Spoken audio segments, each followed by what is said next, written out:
906 on Super Talk 99.7 WTN. My name is Chris Hand. Welcome into the Chris Hand Show.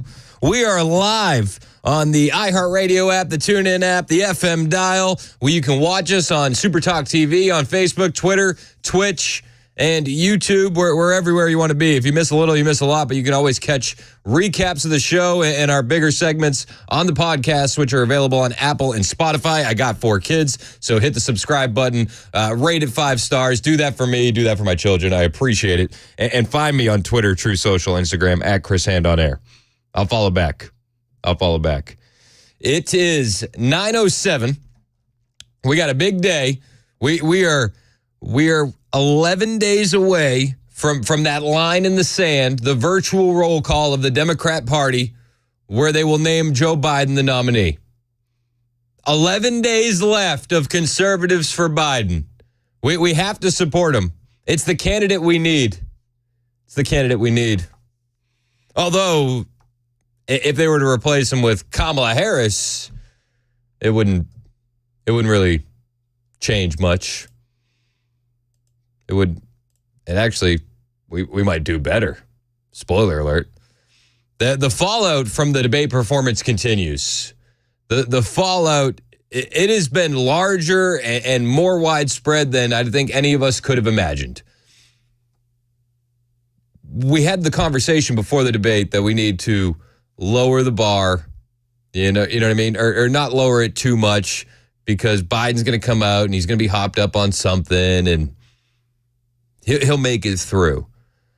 Well, that didn't happen. And nobody saw what's transpired since coming. We've had the media turn on Joe Biden. We've had some Democrats turn on Joe Biden. And the voters are definitely turning on Joe Biden. The Cook Political Report was released on Tuesday, and it showed that 3 states, Arizona, Georgia, and Nevada, I have to say Nevada, not Nevada, Nevada, have moved from toss-up to leaning Republican. We're seeing shifts in the Electoral College in Trump's favor. So Arizona, Georgia, and Nevada have moved from a toss-up state, anybody could win it, to leaning Republican.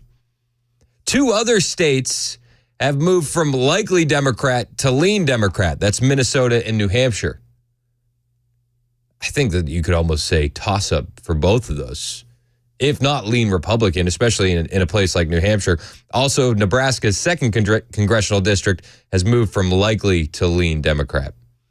Dave Washman of the Cook Political Report said that the electoral map shows that Trump has a clear advantage over Joe Biden. He said the notion that the presidential race is a toss-up was a stretch even before the debate. Today, Trump has a clear advantage over Biden and much more plausible path to 270 electoral votes. Amy Walter, she's the editor-in-chief over at the Cook Political Report. She said that Washington insiders have expressed hope that bad poll numbers will push Biden into announcing his exit from the tickets. She said insiders we spoke with over the weekend said they expected a deluge of Democrat congressional defections by Monday. Walter said, as of Tuesday morning, those desertions have amounted to no more than a trickle. Even so, plenty of nervous down-ballot Democrats and donors are hoping that Team Biden, confronted with worsening polling and aggressively antagonistic press corps, will see the writing on the wall and gracefully announce his exit from the contest. This possibility looks remote as of this writing. She says, I don't think that he's going to walk away willingly, and we just got to get him over that line, July 21st, conservatives for Biden. But she goes on to say, the report shows that Trump has a 3-point lead in Arizona, Georgia, and Nevada. And Biden has less than a percentage point lead in Wisconsin and Michigan. Trump has a 0.7-point lead in Pennsylvania. That 2-point shift in the race could be monumental. For example, if Trump were to win the national popular vote by 3 points, it would be a 7-point improvement from his 2020 showing. In other words, any state or district that Biden carried by 8 points or less would be competitive. Any state or district that Biden carried by 8 points or less in 2020 is going to be competitive. You love to hear it. You love to hear it. And Trump leads Kamala by a wider margin than she leads Joe Biden. This is according to an Emerson poll. Trump is leading Biden nationally 46-43. But when Trump goes head-to-head with Harris, Trump's lead goes from 46-43 over Biden to 49-43 over Kamala Harris. Yeah, in a poll where Kamala faces VP Harris as his opponent, he has a bigger win. It's amazing. That's according to the new poll from Emerson College. Again, Trump leading Biden nationally 46-43. If Kamala is swapped out, Trump leads with 49-43. And this Emerson College poll is, they're really scraping at the barrel right now, guys. They really are. They went through hypothetical general election matchups so that they had Biden, Trump, 46-43. Then they had Harris versus Trump, 49-43. Then they start pulling candidates out of thin air. They really do. Bernie Sanders versus Trump. Oh, spoiler alert, Trump still wins, 48-42. Al Gore versus Donald Trump. This is how desperate the Democrat Party is currently. This is how desperate the left is. And this is how terrible the outlook looks for the Democrat candidates. They're pulling out Al Gore. Well, Al Gore polls against Trump just as poorly as everyone else. Trump has a lead of 47-42. Hillary Clinton, 48-41. Trump leads. Gavin Newsom, 48-40. Trump leads. Pete Buttigieg. Buttigieg. 49-39. Trump leads. It's all bad for Democrats. Elizabeth Warren, 49-39. Gretchen Whitmer, who's been on her book tour. She's got a new book that she probably didn't write that she's trying to sell and make a few coins off. Hey, go do your grift. I get it. Gretchen Whitmer has been discussed by quite a few people as somebody that could step in for Joe Biden. Well, Trump demolishes her, 48-38 in polling. 48-38. It's incredible. What do they do? And they said, we're waiting for the avalanche of Dems to come out against Biden. It hasn't been. It's been a trickle, as that article said. And some are stepping out. Some are. Senator Michael Bennet out of Colorado, he doesn't think Biden can win. And he said as much on CNN last night. My colleague Dana Bash reported that you, Senator John Tester, and Senator Sherrod Brown all said during that lunch that you don't think President Biden can win in 2024. Is that true? Well, it's true that I said that. And I did say that behind closed doors. And you guys and others asked whether I had said it. And that is what I said. So I figured I should come here and say it publicly. So he said something behind closed doors, and they outed him. Senator Michael Bennet out of Colorado does not think Biden has a chance to win. Why do you think he can't win in November? I just think this race is on a trajectory that is very worrisome if you care about the future of this country. Joe Biden was 9 points up at this time. The last time he was running, Hillary Clinton was 5 points up. This is the first time in more than 20 years that a Republican president has been up in this part of the campaign. Donald Trump is on track, I think, to win this election and maybe win it by a landslide and take with him the Senate and the House. Oh, you love to hear it, don't you? You love to hear Democratic senators like Michael Bennet say Trump is in a position to win this by a landslide and take the Senate and the House. Now, we can get a little cheerful. We can be a little happy. We can like what he's saying there, but don't take your foot off the gas. We have too much time between now and the presidential election in November to start throwing a victory parade. We can't celebrate anything yet. We haven't won anything yet. We need to stay focused. And currently, what that looks like, what the plan of action is that I think everybody in Middle Tennessee should be doing is having those conversations with your neighbors, your friends. I've spoken to multiple callers who say their liberal relatives have looked at things in a new light recently. We need to attack on those moments and point out if they're going to lie to you about the president's health, what else are they lying to you about? If they're willing to go out there and say Biden is so sharp behind closed doors, but he can't form a sentence on a debate stage, what else are they lying to you about? And I've said this a bunch of times. We're in a unique position in Tennessee. We're in a very unique position because of those transplants that have come to this area. A lot of times we think of the transplants and we think of it as a curse. Oh, they're coming from California and they're going to bring their bad voting policies with them. Well, that may be true for some, but the flip side is a lot of these people flee these blue states because they couldn't take the policy. They couldn't take the Democrats in control, but they have family and friends back in those states. So if you're one of those people, call your family and friends back in those states. If you know people that are transplants, tell them to go have those conversations. We could honestly be a pebble in the water in Tennessee that ripples out and affects the outcome of the election. Don't think just because we're in a red conservative state that we can sit on our hands and really take this victory as it comes. We need to be just as aggressive and not taking anything for granted as the Democrats often are, and we need to keep pushing. We need to keep pushing. Even with all the positive poll data, even with the Democrat Party being on fire, don't take a victory lap. We can celebrate come November 6th, or with the way they count votes in this country now, I don't know, November 9th, 10th, 11th-ish. Let's just say November 11th-ish. That's when we'll celebrate. But we can't get ahead of ourselves. We can't. Now is the time to keep our foot on the gas. The White House is trying to make it seem like Joe Biden's rocking. Actually, yesterday at the press conference, Karine Jean-Pierre actually said Biden is on fire. He's ready. He's on fire. He's ready to go, and he wants to get out there and continue to show that he has more work to do. Right. Well, he doesn't have to show us that he has more work to do. We can look at the economy. We can look at the border. We can look at foreign policy. We all know that Joe Biden has more work to do. But the White House is saying what the White House does. Biden's ready. He's on fire. He's going to get out there. He has more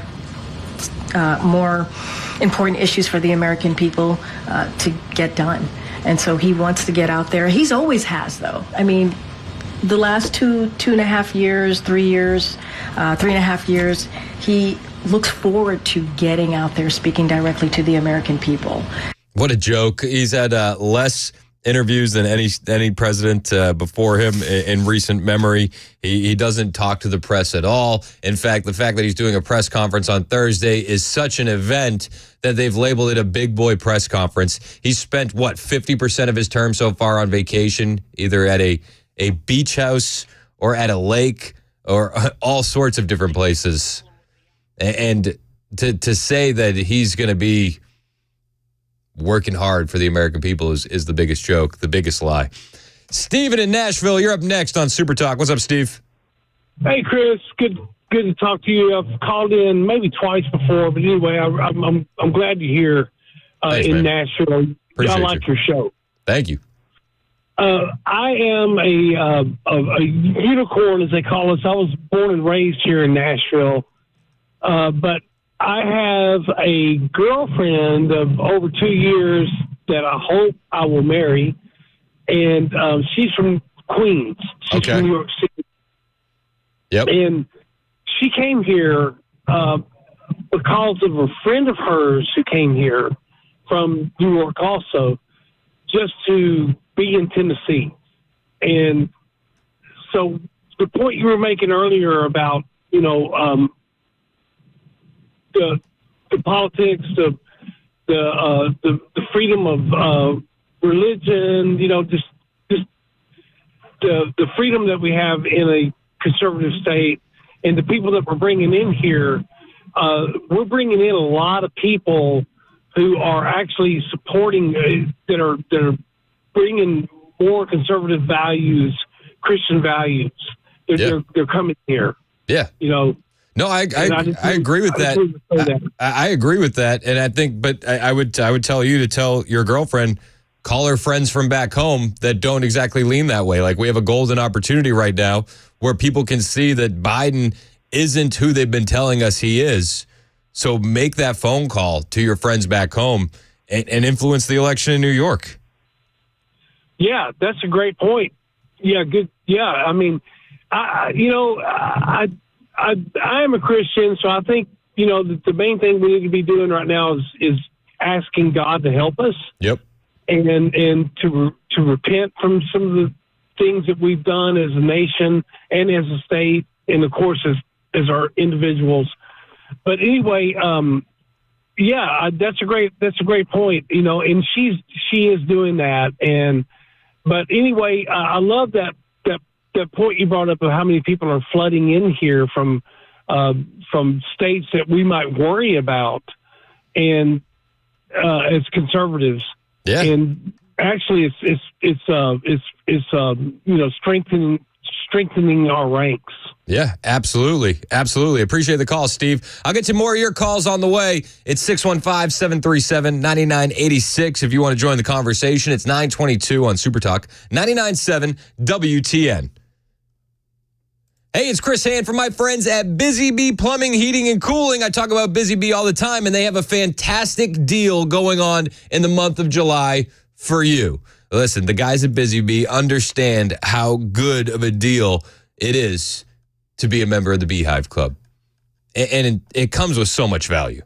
3 annual tune-ups, 1 for your heating, 1 for your cooling, 1 for your plumbing, a 10% discount on all repairs, priority front-of-the-line service should anything go wrong, a $100 annual accrued replacement credit with a maximum of $1,000, no overtime or holiday fees, and exclusive Beehive member promotions. I always say that this pays for itself. It's only $99. Well, it really pays for itself in the month of July because you get not 1, but 2 Beehive Club memberships for $99. Yeah, they have the friends and neighbors deal. And if you get a Beehive Club membership, you can give a Beehive Club membership to someone in your neighborhood for free. Yes, it's buy one, get one. Either be a good neighbor and gift one, or call a neighbor and go in half and become members of the Beehive Club today.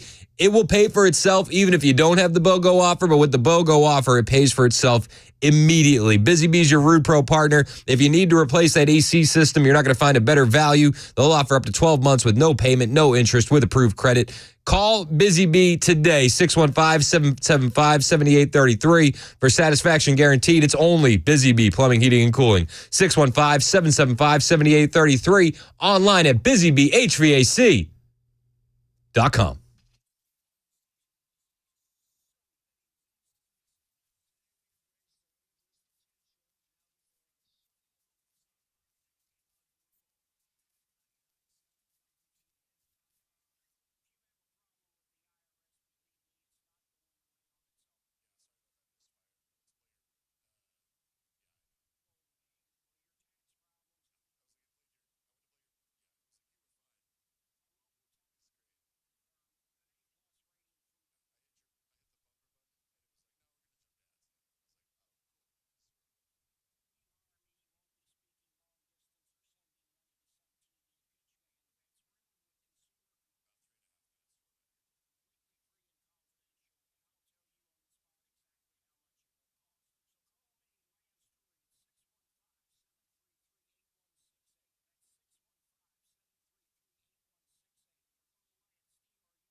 The guaranteed offer is the easiest way to sell your home. It's really simple. We bring you an all-cash offer, you close in as little as 21 days. No home inspections, no lock boxes, no open houses. Go to markspain.com to get a guaranteed offer and start packing.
All right, got traffic problems. First in Montgomery County, 24 westbound. Got a crash right before Rossview Road in Clarksville. Then in Nashville, 65 southbound at Trinity Lane. The right shoulder is blocked. And in Washington, D.C., Democrats split on President Biden's future. You got to hear what the former Speaker of the House just said at 9:30 on Super Talk 99.7 WTN. Looking forward to that. Thank you, Ken Weaver. It's 9:28 on Super Talk 99.7 WTN. My name is Chris Hand. You want to join the show? It's 615-737-9986. Emily in Columbia, you're up next on Super Talk. What's up, Emily? Okay, I've been listening since day one. I've been listening to this radio station since I was 14, and I'm 18 now, so it's been a while. I just want to say keep up the good work. I love y'all. My mom listens to you, too, and we all think you're amazing. Oh, I appreciate you, Emily. Thank you for listening. Checks in the mail, Emily. Yeah, checks in the mail. No, have a good day. Hey, you too. This is how it works, right? Mom and dad force you into listening to conservative talk radio, and then you turn out normal. Yeah. Honestly, I remember my dad used to make me listen to talk radio. I was like, that's what I listened to. All the time, and I would beg him to change it.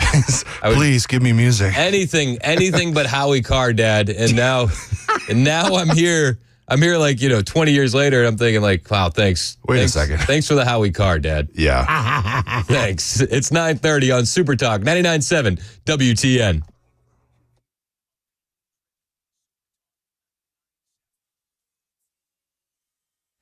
I'm Ken Weaver with your top stories, tracking when the next triple-digit heat day will be during the full forecast in 2 minutes. Right now in Washington, D.C., Democrats are still split after members of Congress got together for meetings on the future of the presidential race. Former Speaker Nancy Pelosi, non-committal, telling MSNBC's Morning Joe today it's up to the president to decide if he's going to run. Telling the co-host there, we're all encouraging him to make that decision because time is running short.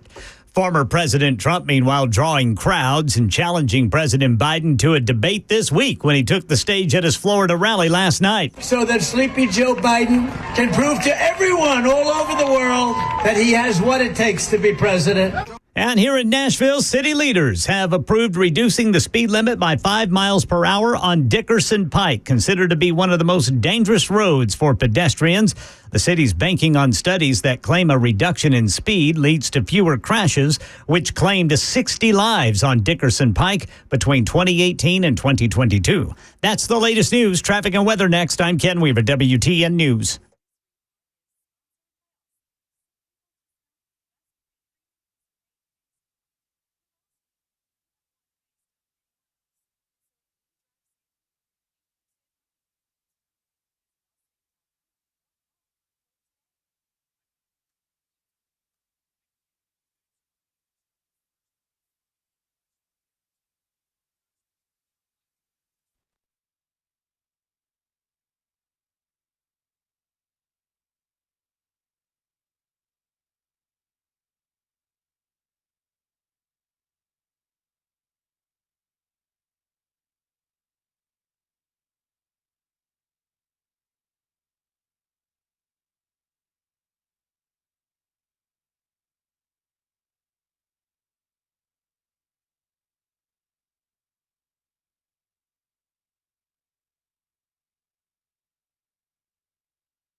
Hey, what's up, guys? This is Matt Murphy for Members Nutrition. I want to tell you about the Members Nutrition difference, and I want to encourage you to go over to the Members Nutrition website. Number one, they believe at Members Nutrition that they can sell vitamins and supplements at a lower cost point, and they're doing it every single day at membersnutrition.com. Number two, they want to make these products right here in the United States of America, not from some overseas company, and they do that every single day. I encourage you to go to membersnutrition.com. You'll get 50% off your purchase price at checkout. You don't have to put in any codes. Just go to membersnutrition.com. Once again, membersnutrition.com.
What are we talking about? It's 9:37 on Super Talk 99.7 WTN. I'm Chris Hand. That was Charlemagne of the Breakfast Club. Oh, I mean, like a broke clock. He's right every now and again. You know? Biden is all ego. If it's not a winnable ticket, he should step aside. Now, to be fair, I think he's right. I don't want him to. I don't want Joe to step aside. Conservatives for Biden. But I think that's the candidate we want as conservatives, as Joe Biden. Charlemagne, though, is an idiot.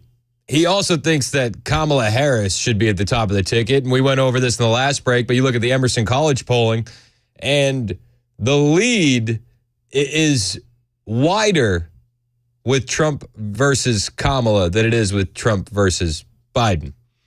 He gets about an extra 3 points on Kamala Harris. So Charlemagne's he's kind of an idiot. He's also been on record saying that he thinks that the Biden administration has been holding Kamala Harris back. Okay. I mean, hey, whatever you got to do. I love watching them squirm. I love watching them have to come to grips with uncomfortable truths, don't you? And while the Democrats panic, the conservatives, well, we're enjoying this. Steve Bannon actually spoke out from behind bars. He had an exclusive interview with Breitbart via email, his first interview since being put in jail to serve a 4-month sentence in Danbury Federal Prison in Connecticut. He spoke out with an exclusive interview with Breitbart News via email for the first time. And they asked him a bunch of questions. They said, you've said repeatedly that you want everyone to focus on the next man up while you're inside prison. Can you explain that concept? What does next man up mean? What should supporters of President Trump be doing right now? Steve Bannon says, we're a populist movement. Our power derives from citizens actively engaged in the defense of our American republic. We have great leaders in both elective politics, media, activism, president being our leader and a unique hero in American history, but the established order thinks by targeting our leaders, they can blunt the impact of MAGA. That assumption by them is wrong. Lawfare against President Trump has only made him stronger and more appealing to an even wider segment of American voters. Same with Rudy Giuliani, Mike Lindell, Jim Hoft, Alex Jones, John Eastman, Jeff Clark, Cleta Mitchell. The list goes on and on. MAGA is the personification of anti-fragile. Resilience is our watchword. Next man up comes from that anti-fragile premise. One leader goes down, another steps up. Next man up. You got to do the next man up. And Breitbart asked him, Democrats have seemed to have fallen in line the past couple days behind Biden, coalescing behind him with a few exceptions. What are your thoughts on Democrats sticking with him despite the severe problems? Steve Bannon, from behind a federal prison jail cell, says, so we got the candidate we want. And the country is stuck with a non-performing cadaver. Time to ratchet up the national security aspect of this. He's unfit to be commander-in-chief now or in January 2025. We need to know who is responsible for this cover-up. Clearly, European leaders are giving one embarrassing story after another. His numbers are low 40s. We can drive them to match his approval rating, 39%. We got to keep going. Rick, who's in the car, you're up next on Super Talk. What's up, Rick? Hey, Rick. Yeah, what's up, man? Hey, good morning, Chris. How we doing? I recently discovered your show, and you got me, brother. I'm hooked. Oh, man, I appreciate it. Thank you. Listen, I know I'm preaching to the choir, but you and we as a whole cannot stress the point too more, as you stated, to keep our foot on the gas pedal. Yes, sir. I'm preaching to the choir to you, but you know as well as I do, as we speak, these Democrats, they are scheming and conniving in any manner possible, all of the various plots to take this election from us. So, no, absolutely, man, we cannot let up an ounce. No, you're absolutely right. And the thing is that they're under the assumption that Trump is literally Hitler. Would you cheat to beat Hitler? Like on their side, that's a moral good. Good point. That's a great, and I believe, as you said, there are so many out there that truly believe this propaganda about Trump. Yep. They honestly believe it, and that's the scary part about it, as you say. Yeah, but we have that opportunity right now. We have a lie that has been told that Biden is mentally fit, he's in good shape, and he's ready to serve. That everybody is really coming to grips with is a lie. They've been lying to us for a while. So we need to use that glimmer of hope and say, listen, what else have they been lying to you about? Absolutely. It just takes one lie to be exposed for people to question other things. We saw this during COVID as well. Absolutely. Yeah, man. Once again, you're doing a great job, and you keep up the good fight, my friend. Hey, appreciate the call, sir. Call anytime, Rick. See ya. Hey, take it easy. 615-737-9986 if you want to join the show. And they are going to keep fighting. I mean, Biden vowing to block the SAVE Act. The SAVE Act is a bill requiring proof of U.S. citizenship to vote. And they're calling non-citizens voting extraordinarily rare. So a lot of people are saying the illegal aliens that are going to come in are going to vote. That's the conversation. And Mike Lee on Twitter, he posted a video of an NGO, and this non-governmental organization is signing people up, getting them registered to vote, but they're not asking citizenship questions. Well, they're not asking for proof. They're saying, are you a citizen? They say yes, and they register them to vote. They don't ask for anything else. And, well, you're just taking someone's word for it. Yeah, that's what you're doing, and that's what they're trying to stop with the SAVE Act. But Joe Biden doesn't want that. The SAVE Act was introduced by Rep. Chip Roy, co-sponsored by more than 100 House Republicans, and it would require state election officials to mandate voter registration applicants provide proof of American citizenship before they are added to the nation's voter rolls. And again, they'll say it's rare, it doesn't happen. Don't ask questions. Don't think about it. But old based Mike Lee on Twitter, he put out a video, and it's of a non-governmental organization, and this woman is registering people to vote, and she says, well, it's illegal for them to vote if they're non-citizens. But are you checking? Well, no, we're taking their word for it. Affiliation party or others. We know party affiliation. We're not allowed to talk about politicians. You're citizens? No, citizens? ma'am. Yes, I am. Yes, I am. I wonder who funds this here. You can Google it. 19142. This is our code organization. No, I cannot give you that because we have to. But you can search it. But I want to tell you that most of the people that are coming, this was always packed. They're not even U.S. citizens. Yeah. So what do you have to sign up to vote? A driver's license? No. You have to be a U.S. citizen. It's a felony. But how do you prove it, though? Oh, you have to trust in the people. If they lie, no. Listen. How do you prove it? Oh, you have to trust in the people. This NGO is called Mi Familia Vota. They're registering people to vote, including many immigrants. They don't ask for proof of citizenship. It's all on the honor system. That's what Mike Lee tweeted earlier today, about 3 hours ago. Based Mike Lee, U.S. Senator for Utah. Do you think that this is the only NGO doing this? No. Do you think that this is partially why Biden and Democrats oppose the SAVE Act? Yeah, I do. I absolutely do. Yeah, it's already illegal for non-citizens to vote in federal elections. But what they're trying to do is change it so that way when you register to vote, you need to provide proof of citizenship. Currently, that's not the case.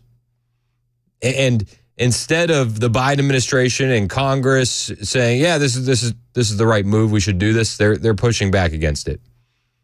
They should pass this, but they're vowing not to.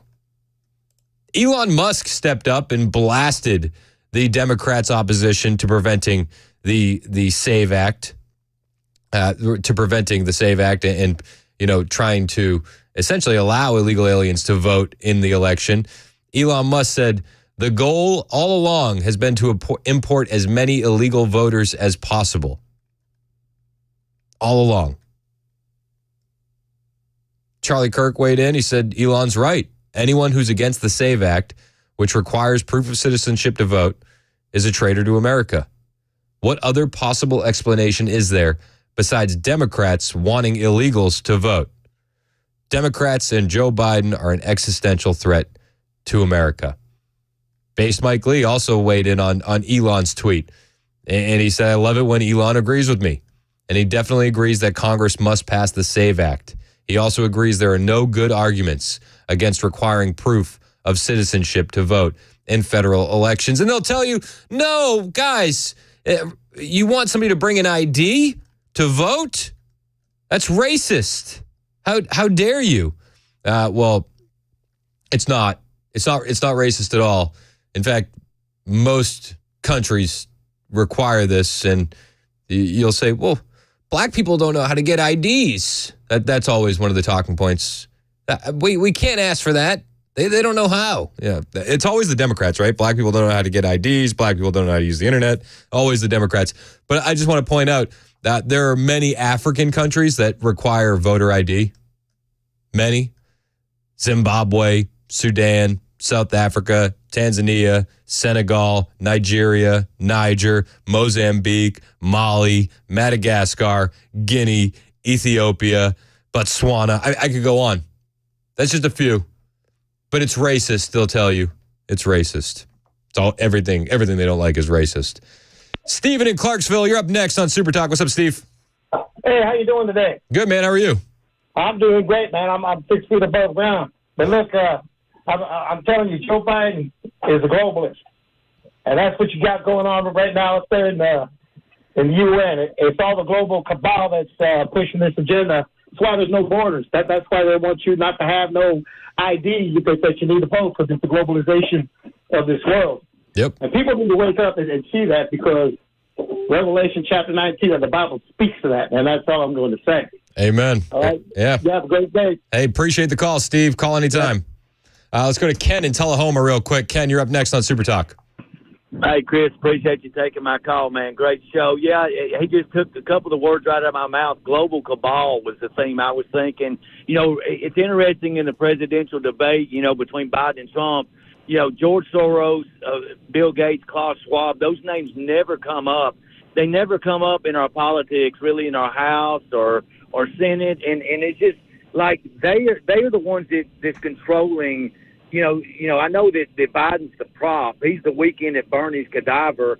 But this is a global cabal run by those guys, those elites that are controlling the world and trying to turn us into a Marxist country. And their plan's working pretty good.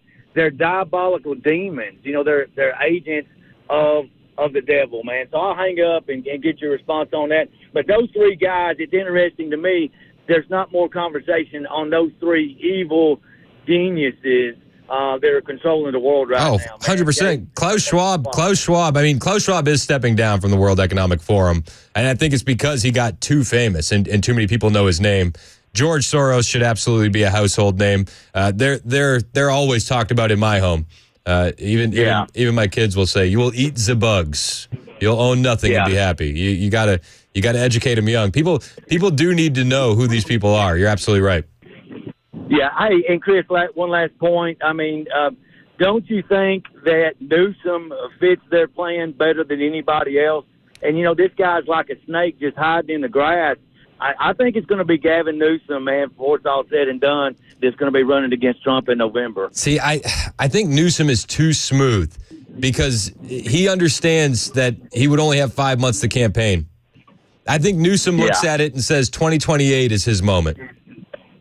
Yeah, but don't you think it's appealing to the Democrats? You know, they've had this old guy that's, you know, got Alzheimer's, basically, Parkinson's, whatever it is, you know, in the White House. And then you got this fresh new face and this slick fork-tongued devil that you put in there, man, that is a pathological liar. I mean, he can continue what Obama and the Clintons and all of them behind the scenes and be their new puppet. Yeah, it's definitely appealing to them, and power is always appealing to the left. I just don't know if Gavin Newsom, maybe I'm giving him too much credit. I think he's too smart to say, I'm going to jump in now with less than 5 months to go and have to start fundraising from scratch and knock this thing out of the park. I think he's too smart to realize that, he knows he can't do that. Yeah. That's just me. Hey, I appreciate your call, Ken. It's 9:53 on Super Talk, 99.7 WTN. Hey, it's Chris Hand for my friends at USS, United Structural Systems. You know these guys. They've been in Middle Tennessee for decades, and they're your experts when it comes to foundation repair. Well, how do you know that you're having a foundation issue? Well, you look for the classic red flags around your home. Is the dirt pulling away from your foundation? Are you seeing cracks in your bricks? Those are red flags. And if you see that, call USS to come out to your home and complete a diagnostic test and see what's exactly happening. You got to have somebody that you trust. You got to have somebody that's going to take the stress out of it. That's USS. They're not going to leave until the job is done and you are satisfied. They're going to make a custom plan for your home. And when they do leave, after you're happy, they leave you with a lifetime warranty. The warranty will stay with your home should you ever leave. Where else do you hear that? Well, you hear it with guys who are proud of the work that they do. They are confident in the work that they do, and they have 25,000 satisfied customers to back them up. It's United Structural Systems. Call them today, 615-488-7855. That's 615-488-7855, online at USSTN.com. Hey, it's Dan Mandis, and I am so glad that California Closets has fixed my closet catastrophe. After exact measuring and planning, they came over and got to work.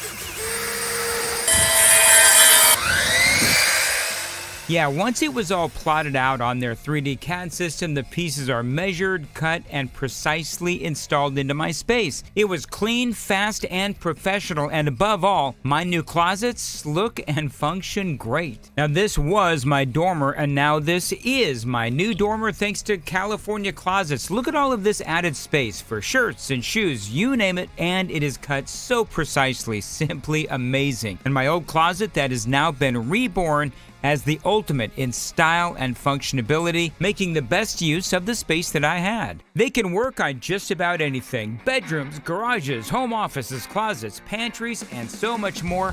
Find them online, CaliforniaClosets.com, and see what they can do for you. You can schedule a free design consultation. Mention my name, CaliforniaClosets.com.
10 o'clock on the dot this Wednesday morning. I'm Ken Weaver with your top stories, tracking the next triple-digit temperature day during the full forecast in 2 minutes.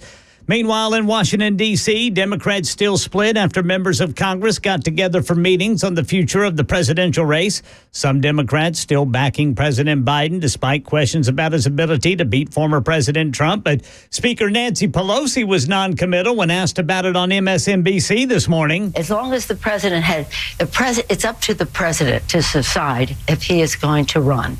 We're all encouraging him to make that decision because time is running short. Rachel Scott says Democrats emerging from that meeting described it as sobering and, quote, rough. Most Democrats telling us they're accepting the reality that even if they have concerns, there's really not much they can do about it. The president is vowing to stay in the race. Democratic leadership is rallying behind him. One thing that Democrats are watching tomorrow, that press conference that the president is expected to give, where he's expected to take a number of questions from reporters. Yeah, that'll be Biden's first press conference in 8 months.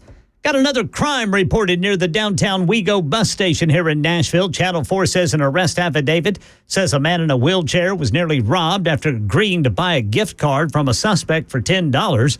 Well, police say the guy selling the gift card, 25-year-old James Claybrooks, realized that the man in the wheelchair had $80, so he tried to get all of it, knocking the man out of the wheelchair, dragging him down the sidewalk for a ways, then finally giving up and going back inside the bus station. Well, it was all caught on surveillance cameras. Claybrooks was arrested and charged with attempted robbery, assault, and possession of a controlled substance and drug paraphernalia. That's the latest news. Weather is next. I'm Ken Weaver, WTN News. The guaranteed offer is the easiest way to sell your home. It's really simple. We bring you an all-cash offer. You close in as little as 21 days. No home inspections, no lockboxes, no open houses. Go to markspain.com to get a guaranteed offer and start packing.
It's 10:06 on Super Talk 99.7 WTN. My name is Chris Hand, joined in studio by one of my favorite people, Sarah McCabe. Hey, Sarah, how are you? Good. Thanks for having me on. Absolutely. Sarah is the wife of Jan 6 political prisoner Ronald Colton McCabe, who is, how long does he have left in his sentence?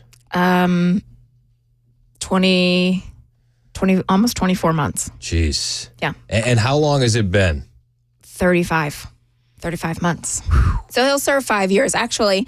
So not only will he serve 5 years of time in prison, but when he gets out, he'll have another 3 years of probation. So honestly, when all of this is done, he's about given up 8.5 years of his life. Jeez. How are you doing through all this? One day at a time. You know, our faith is strong, and we believe that these sacrifices are not going to go in vain, right? It's a long journey. It's been a long journey, and it's a long journey ahead, you know, even the road home when he gets back, and a lot of these individuals. But I believe that they've helped expose a lot about this justice system and this prison system. What kind of, I know you said that they've exposed a lot about the justice system, the prison system. What glimmers of hope are you hanging on to currently? Is it that kind of stuff, or is it just that you're closer to the end? I think it's a little bit of both, to be honest with you. But after he's been incarcerated at all these, I think he's been in 12 different facilities through the 35 months. And wild. But his interaction with true inmates, in my opinion, people that have done something wrong, they also have had similar experiences, not only in the federal system, the Federal Bureau of Prisons, but in the justice system as well. It's heartbreaking to see. There are bad people in the world, and bad things happen, right? Yep. And people should serve their time, but their lives shouldn't be destroyed because of a situation that happened. Or, you know, we have a 44% recidivism rate in America. It's the highest in the world. So not only do we have that, we have the highest, we incarcerate more people per capita than any other country in the world. Yet we give $8 billion a year to our federal system. Why? It doesn't add up when you start looking at the facts. No, and I mean, that's pretty much everything when it comes to the government, right? And the sad thing is justice reform and prison reform is a very liberal thing, actually. Conservatives don't want to touch it because we're in the mindset of you do the crime, you do the time. But in that regard, liberals won't even touch anything that has to do with January 6th. So they're in this kind of prisoner purgatory, if you will. Yes. Nobody really wants to help them. Conservatives don't want to. It's patriots, honestly, that have helped move this needle in this fight for justice. But like conservative organizations, the ACLU, the Amnesty Project, the Innocent Project, all of those things do not want to touch January 6th because it's too political. And that's what they say. Is it just, it's too toxic for them? It is. It's career suicide, much like representatives don't want to touch it because it's career suicide. Is it still career suicide even at this point, though, or are they just scared? You know, I think it's a mixture of both. I think the ones that have took a stand continue to stand on that rock, and we're extremely grateful for that. But, you know, it all goes back to who's funding you and your donors. You know, I've always said that about representatives that don't stand up. We need to be talking to their donors. If they have a sign out in their yard that says to vote for them, then maybe we as the constituents need to go tell them our story and how they haven't helped us because they don't know. Yeah. They just don't know. I think that we need NASCAR jackets with all the donors on there. Yes. You know? So who's funding you? Yeah, honestly. Then we would know. That makes a big, big difference. The recent Supreme Court ruling, the 1512, explain to me the ruling and explain to me why you're not a fan.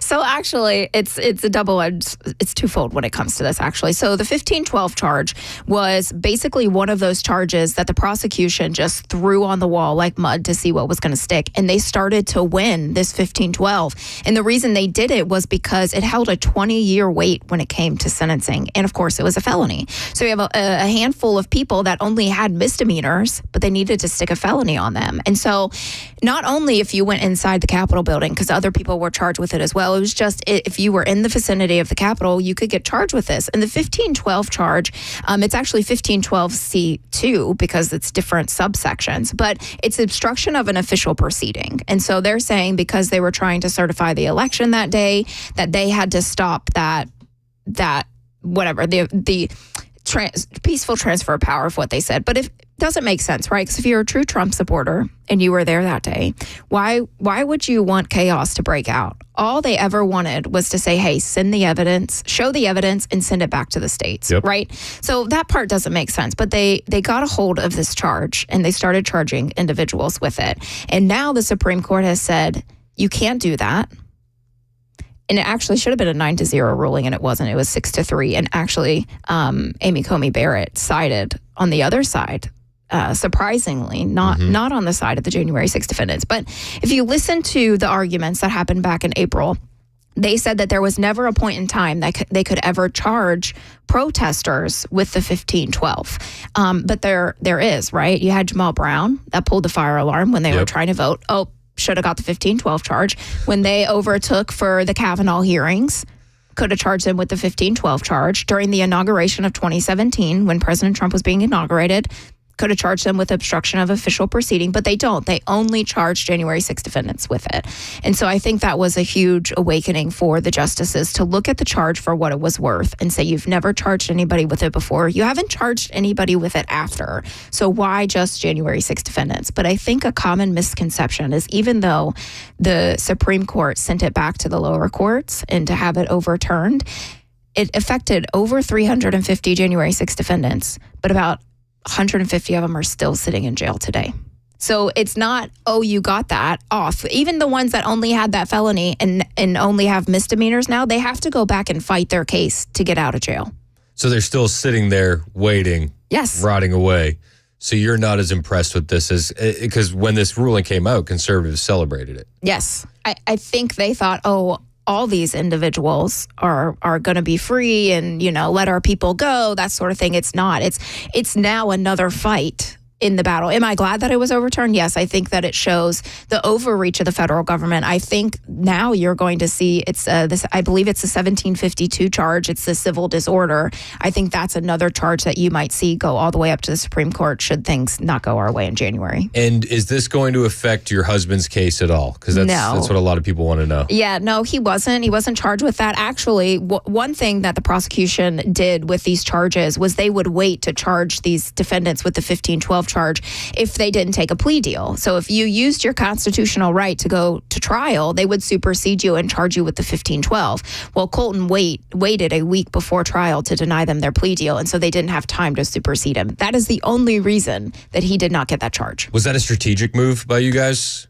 The prosecution just didn't want to play ball with us, and because he didn't want to go to trial and to have his entire life put on display for everybody and to go through, just the character defamation that they did to him and all of that. But he wanted justice for Roseanne Boylan. That was a driving factor for him to go to trial, is to get it on the record about the beating of her and the police officers not helping her. But because I believe because he was a law enforcement officer, because he witnessed Roseanne Boylan's death, I think they wanted to stick it to him. And so the plea deal that they offered him was 7 to 9 years.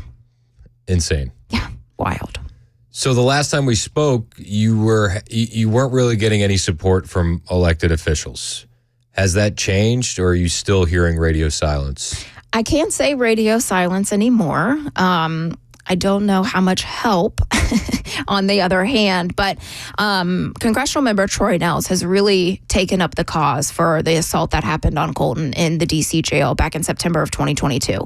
And since he was made aware of it in January. Can we explain what happened in that assault real quick before we kind of go into what Troy Nehls is doing? Yeah. So at that time, they were 19 and 5, meaning that they were held in their cells 19 hours a day, allowed out for 5 hours for rec and shower and all of that. And so he was in his cell that morning, and they had called for the medication cart. The nurse had come in. And so he walked 25 feet to the medication cart without a mask. He had been in there for a year, living in this, what we would consider like a living room area. Mm-hmm. And so you wouldn't wear a mask in your home, correct? Right. And so he walked to the medication cart to take oral medication as well.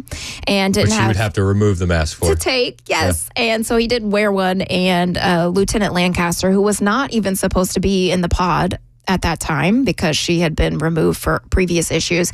But it was a holiday, and so administration staff wasn't there. And so she came in and was causing problems, and she told him to put a mask on.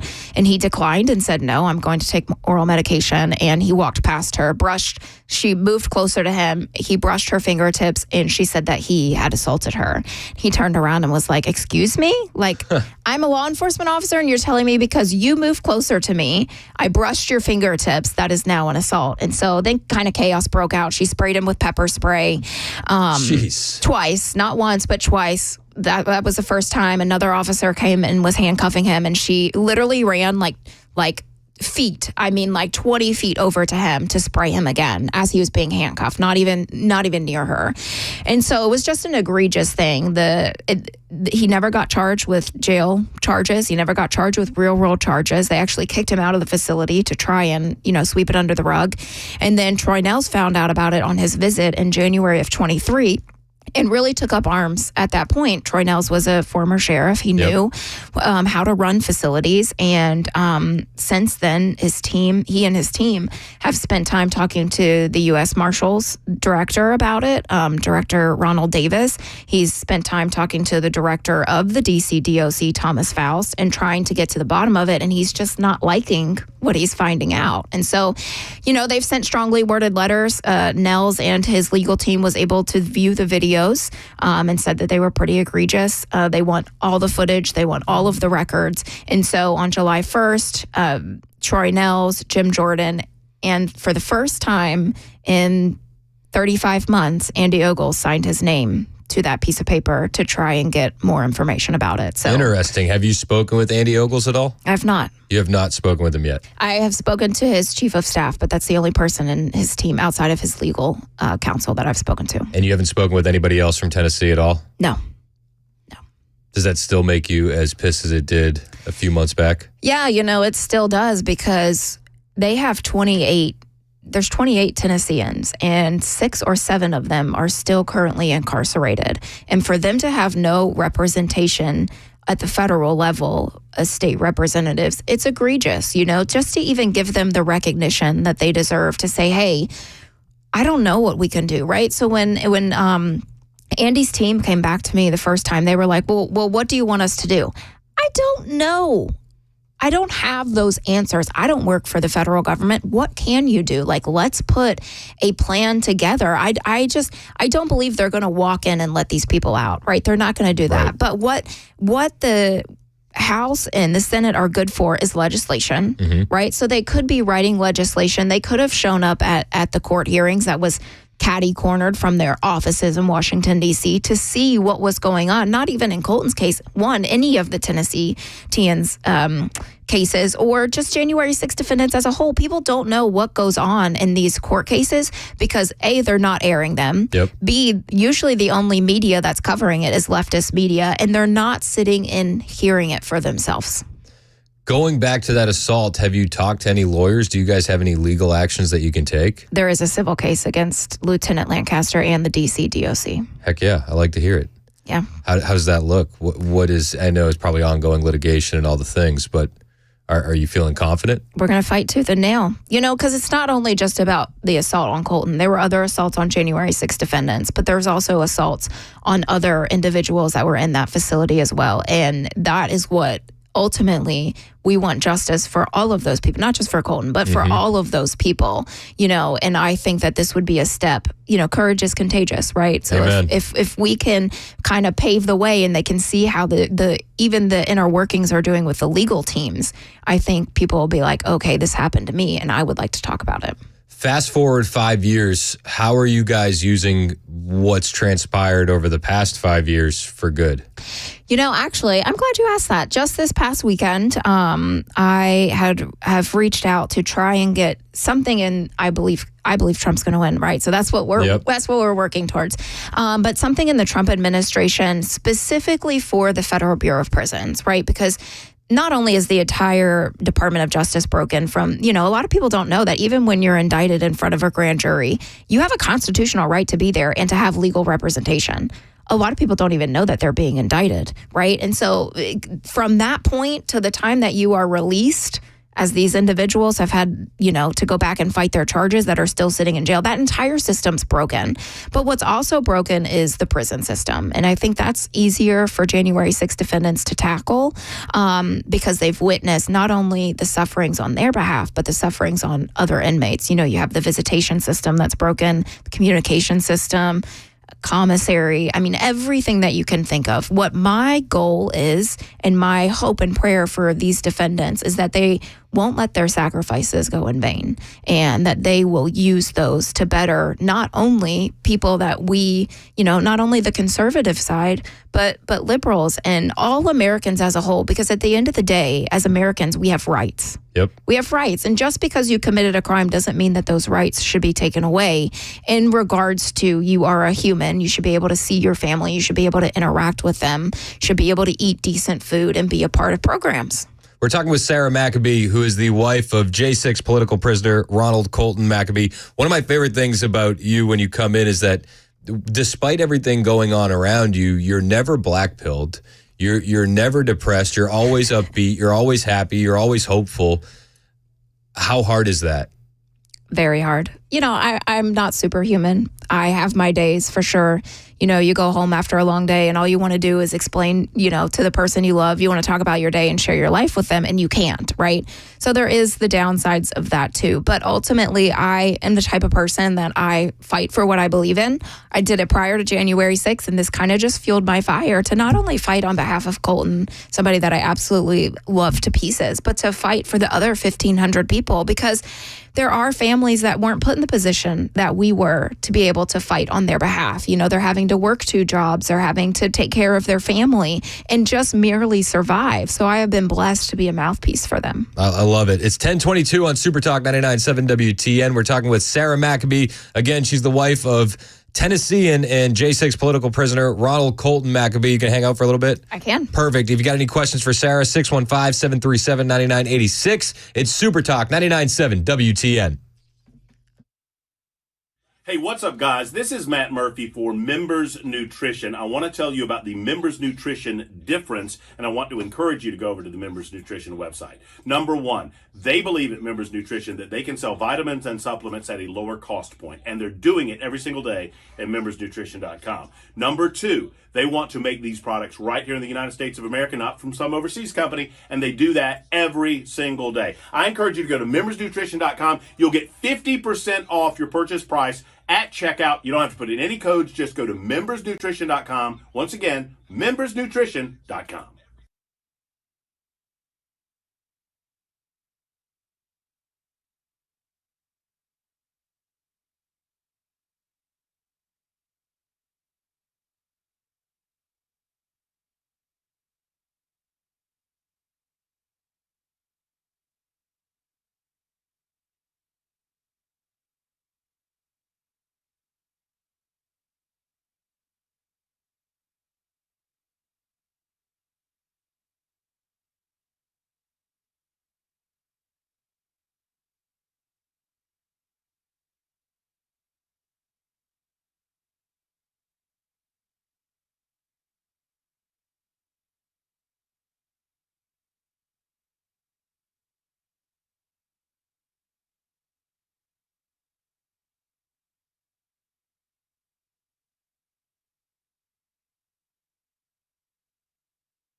Maybe President Biden's pressure and damage campaign is working on Democrats in Congress. Also, some new data on the Nashville housing market coming up at 10:30 on Super Talk 99.7 WTN. Thank you, Ken. It's 10:26 on Super Talk 99.7 WTN. My name's Chris Hand. I'm joined in studio by the always good-spirited Sarah McCabe. And when you hear what she's gone through, it's hard to imagine that she's always good-spirited, but she is. Every time I see her, she's in a great mood. Her husband is a political prisoner. He is Ronald Colton McCabe. He was arrested on January 6th, and he's sitting in a federal prison. What has been the most surprising thing that you have learned throughout this entire process? Oh, that's a really good question. The most surprising thing, you would have told me on January 5th that this would have happened, and I would have believed you because I knew how bad our government was. But you would have told me that we would be sitting here 3.5 years later, still having this conversation with Colton being incarcerated, and you could have thrown how much ever money you want at me and be like, I bet you. And I wouldn't have believed you because I thought there would have been enough good people in government to say, you know what? We didn't go after your people in 2020. We didn't go after your people when they overtook Washington, D.C. when President Trump was inaugurated. You are not going after our people like you have. But there's not enough people willing to take up the cause and stand firm in their beliefs. It's a bunch of cowards running the government. Honestly. Yes. But that's not surprising. The fact that we have our government being run by cowards can't be but so surprising. Right. Well, especially now with everything going on. You look at our school boards, you look at the open border, you look at January 6th, you look at just all of these things. No, it's not surprising because they continue to allow it to happen. And the whole reason January 6th happened is because these people not only went to hear President Trump speak, but they went to air their grievances about the 2020 election. And nothing has been done about the 2020 election. All we want to know are answers. Give us your transparency report. Why did you put things in the window so we couldn't see, and you stuffed ballots and all of a water line break that you can't prove receipts on? Like, that's all we want is the truth. Yep. And we can't get that. And we haven't gotten it. No, and that's why people are so nervous about the election coming up. Adam in Carthage has a question for you. He says, you're a corrections officer, Adam? Well, I was. For about 25 years, I did nothing but security, law enforcement, corrections. I was at the state and county level for a while, and I kind of dabbled in the federal, but only in extraditing prisoners, And I got out of it because I got told at my last position that I'm too compassionate. And they apparently, a lot of people in that area, in the area of corrections, tend to equate compassion with just allowing inmates to do whatever they want, I am of the firm belief that, you might have done something that you shouldn't have done, but you never lost your humanity. Amen. And therefore, if I'm going to get in trouble for treating you like a human, then I don't need to be in this line of work anymore, But I wanted to offer Sarah some encouragement because I have worked with a lot of people that fit that same kind of description and mindset as that lieutenant. And what I wanted to offer as advice, if I could, when that goes to civil trial, concentrate as much as you can on policy, because we are trained to document in ways to make it look like we were in fear for our own safety. So you have to look at policy, make them review the policy, and it will obviously show that this person stepped out of policy when that happened. Good advice. Thanks, Adam. Appreciate it, man. Yeah. All right, we'll have more with Sarah McCabe, wife of J6 political prisoner, after Ken Weaver's newscast, which happens right now on Super Talk 99.7 WTN.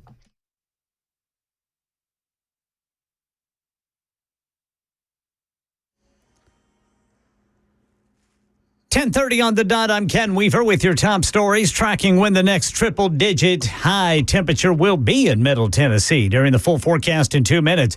Maybe President Biden's pressure campaign and damage control is working to keep Democrats in Congress from openly expressing whether they think he should stay or leave the race. Former Speaker of the House Nancy Pelosi non-committal on MSNBC this morning. I think overwhelming support of the caucus. It's not for me to say. I'm not the head of the caucus anymore. But he's beloved. He is respected. And people want him to make that decision. Yeah, President Biden kicking off a busy day of speeches and meetings at the NATO summit in Washington. New data on the housing market in Nashville. News Channel 5 citing Greater Nashville Realtors numbers showing home sales fell 13% in June from last year. That's the latest news. Weather is next. I'm Ken Weaver, WTN News.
10:36 on Super Talk 99.7 WTN. My name is Chris Hand, joined in studio by Sarah McCabe.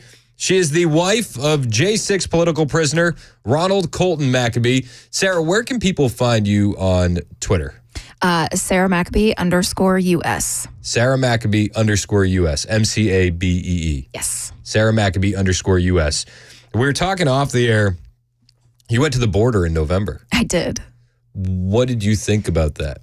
So I went down to Eagle Pass and we were watching these illegal immigrants cross the border like it was nothing. So you have these big burly men, with their ARs standing on top of these containers, acting like they're, some big bad person. Yet where you have all the barbed wire and stuff, these individuals are throwing over blankets and towels to walk across.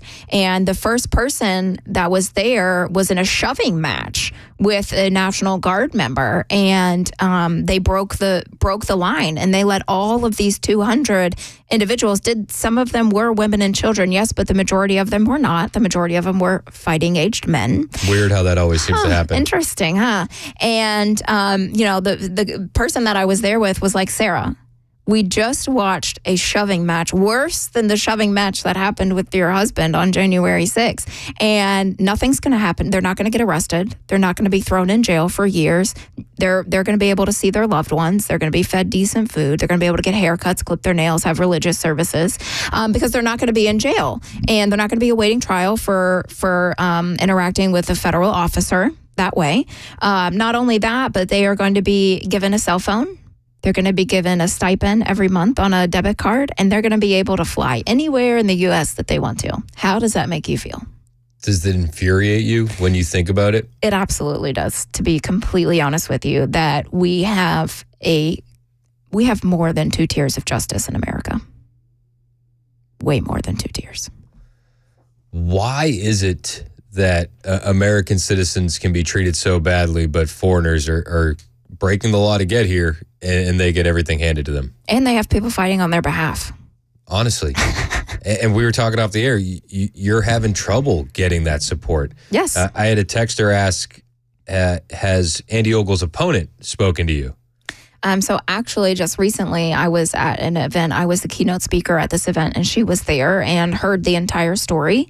And at the end of it, Courtney came up and was like, I had no idea about your story, but I would love to have a meeting with you, and I want to talk to you about it. Wow, that's cool. So you guys got together and talked? No, I never received a phone call. Oh. Weird. Funny how that works, right? Isn't that weird how that works out? And it just blows my mind, because even if these officials can't do anything, why wouldn't they take advantage of it from a PR standpoint? I have often asked that. Colton is the poster child for January 6th. Law enforcement officer, the same video evidence they used to charge him with exonerates him. He's been sitting in jail from, he was arrested on August 17th of 21 and has been incarcerated ever since. A judge in the Middle District of Tennessee, Judge Frensley, said release this man on bond. The government appealed. It went to D.C., was denied. It's a really good story and a good talking point, especially for Tennesseans that are conservative and that are paid. Their donors and their voters are patriots. Yep. Why wouldn't you pick up this cause? It makes no sense to me. When are you going to run for office? I get asked that all the time. We definitely need more patriots and people that aren't afraid, but I feel like when you go run for federal office, you have to sell your soul, and I'm not ready to sell my soul yet. I feel like you could get through without selling your soul. I would vote for you. Well, thank you. Yeah, absolutely. All right, so we got a couple calls that I do want to get to. Yeah. Craig in Chapel Hill has been waiting for a moment. He wants to talk to you. Craig, you're next on Super Talk. What's up? How you doing, brother? How you doing, Miss Sarah? Appreciate everything you do. Love the fight in your voice, and I wish you the best. I wish you the best to getting your husband out, and you may have to get some of these people that have been falsely convicted and maybe do a tour across the state and open up a lot of people's eyes, because a lot of this stuff gets swept underneath the rug by the news media and things like that. Yeah, no, you're absolutely right. That's what it is. It's a grassroots movement going to, our constituents in Tennessee and across the nation, the patriots, and say, hey, listen, this is our story. What can we do to make sure that this never happens again to American citizens? Well, I tell you, I'm the chairman of the Marshall County GOP down in Marshall County, Tennessee. I'd love to invite you to come down to speak to our group, and I'll get the information and contact you. But it's in Congressman Ogle's district, and, like I say, I've dealt with Congressman Ogles. He's always been good to me, but, I'll surely chew on his ear about this. And, one of the things that, we had an issue with, we had a gentleman named Parker Stewart. You can look him up, but, he went to January 6th, and he ran for that district, but, he's 31 years old, and they gave him 8 months in a federal prison in Memphis, Tennessee. Can you imagine being 30 years old, being put in a Memphis prison? I mean, I couldn't imagine. Yeah, no, he's there. He's serving his time right now. I know him well. He's a great guy. I got to talk to him right before he went in. He's supposed to come to our meeting and talk to us, and he told me about the stuff that, they really, really just bulldozed him into that agreement and sent him to prison. And, I wish some of these judges are diehard against the Republicans, would go against drug dealers and child molesters. We could probably clean up the United States pretty quickly, but unfortunately, we've got some judges out there that are very questionable, but we do have some good judges, too. Hey, these judges and these prosecutors, they need to be held accountable. We need to get some legislation in place that says you're not immune to your actions, because at some point you have to take personal responsibility for what you've done to people. We have, and and the problem is the legislature state, they've got to be held accountable. When the state is ran by Republicans and we can't get common sense things passed, then we have a really, really bad issue. Amen. You're absolutely right, Craig.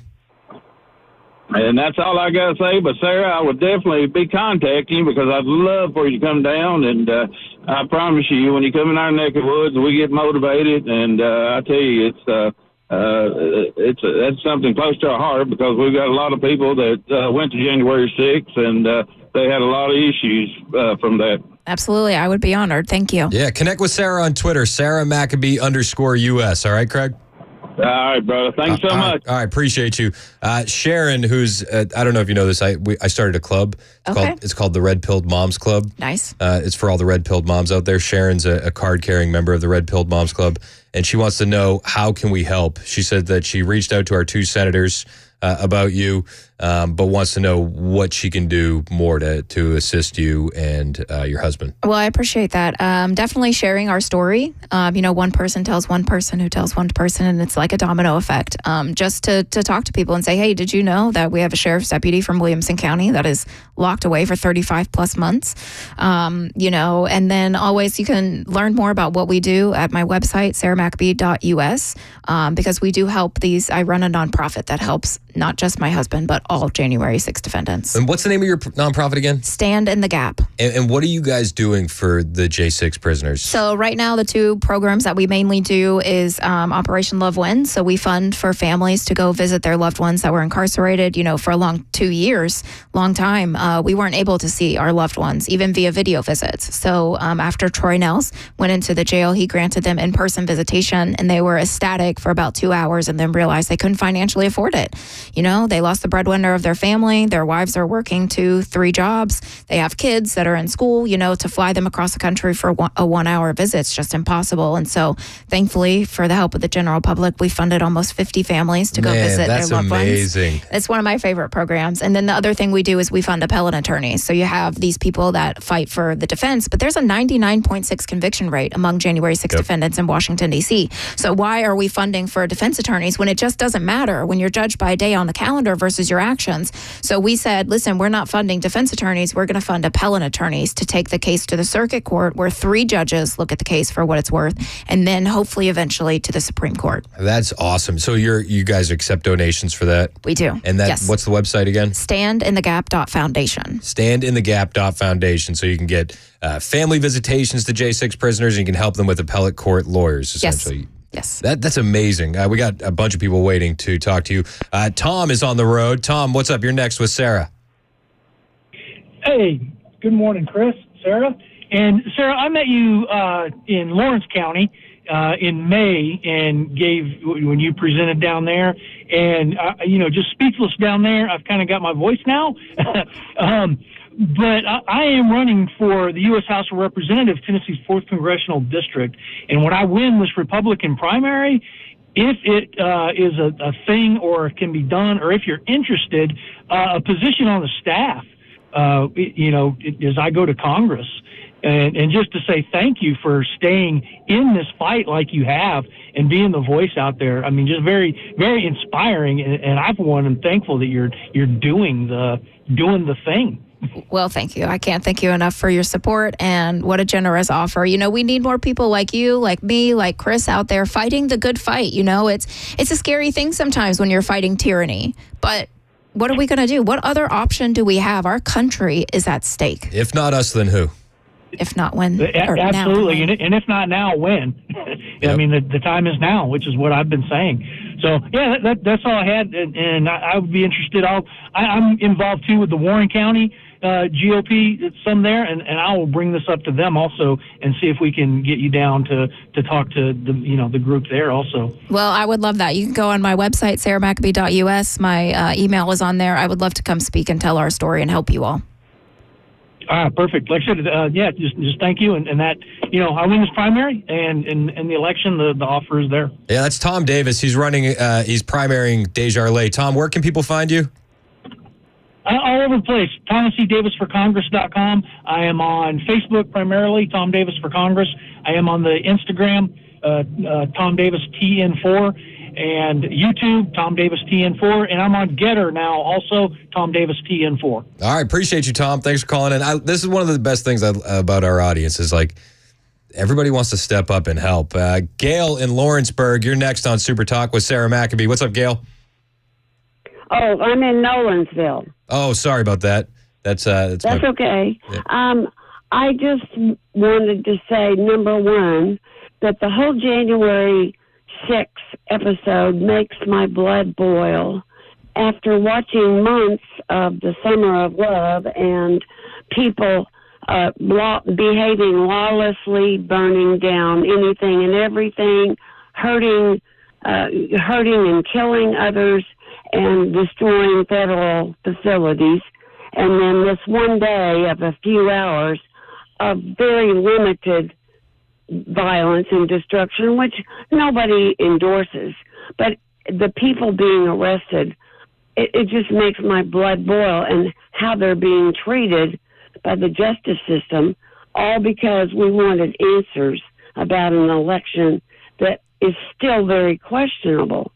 And secondly, this could happen again, because in this in any election right now, we're not only the voters. Do we really have a chance against the FBI, the CIA, the justice system, the media, the cheaters, and the swamp?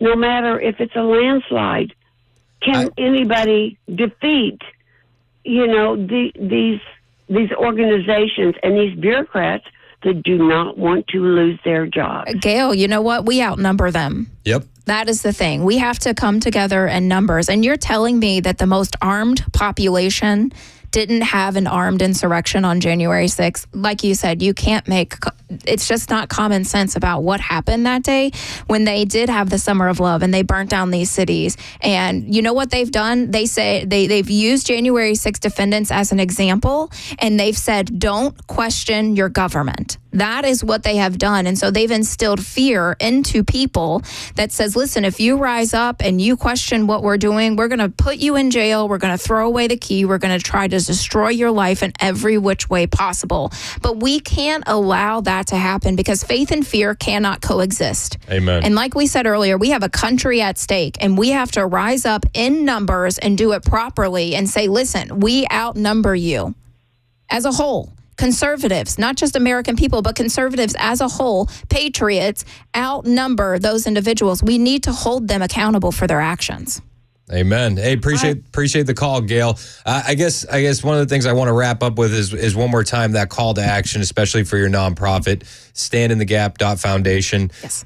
You're getting flights for families to visit J6 prisoners, and you're helping them with lawyers at the appellate level. What's your goal? How much should people donate? You know, I always say, like, if you ask for a number, people will give it. What is realistic? What moves the needle? You know, to move the needle is $2,500 to send one family of 4 to go visit their loved ones. But, you know, every dollar amount counts. You know, we encourage reoccurring donations because that helps us in the long run with everything that we want to do. You know, in the long run, we want to help these families on the Road Home project, these individuals getting out of jail, getting their lives back on track. And that's going to be a big project to do. But we're grateful for the things that we do right now. We're grateful for our donors. Honestly, anything from $5 and up, it does move the needle when you do it in numbers. Standinthegap.foundation. That's Sarah McCabe's nonprofit to help J6 prisoners. Get involved. Standinthegap.foundation. And find Sarah on Twitter. It is Sarah McCabe _US, and it's Sarah with an H. Yes, correct. Yes. The only way to spell it. That's the only right way to spell it. I know a couple Sarahs without the H's, and no, unacceptable. Yeah, I agree. All right, Sarah McCabe, thanks for coming in. I appreciate you as always. You're welcome here anytime. Thank you, Chris. God bless. Yeah, God bless you. It's 10:52 on Super Talk 99.7 WTN. Hey, it's Chris Hand for my friends at USS United. Oh, nope, sorry. I did that one already. Hey, it's Chris Hand for my friends at Paul Winkler Inc. This is what happens when I have a good guest in studio. I get distracted and then I do the wrong thing. But I did the right thing by becoming a client of Paul and Paul Winkler Inc. You know Paul from his over 20 years of hosting the Investor Coaching Show. It runs every Saturday here on WTN from 3 to 6. I listened to that show before I got my show here and would learn so much. But I've learned even more by getting to know Paul and his team on a personal level. And you can do the exact same thing. Like, I didn't know Paul got his feet wet in the industry by studying under an economist who went on to win a Nobel Prize. That's pretty cool. And Paul's an avid collector of financial planning designations. He has up to 8 now. So my wife and I, we work with Paul. We knew that that's who we wanted to work with as soon as I got my show here. And it's because his team hold themselves to the highest level of fiduciary status. Paul's team does nothing on commission. Where else do you hear that? Paul wants to make sure that I tell you I get paid when I do these commercials. Where do you find that kind of honesty?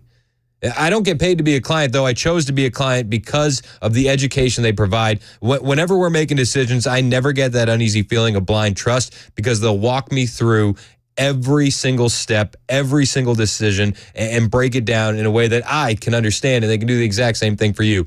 Even if you already have a financial planner, talk to Paul, see if he can make some changes to what you're doing to set you up for financial success in the future. It starts with a 15-minute phone call. Set yours up today, paulwinkler.com. That's it. Just go to paulwinkler.com and set up your phone call today.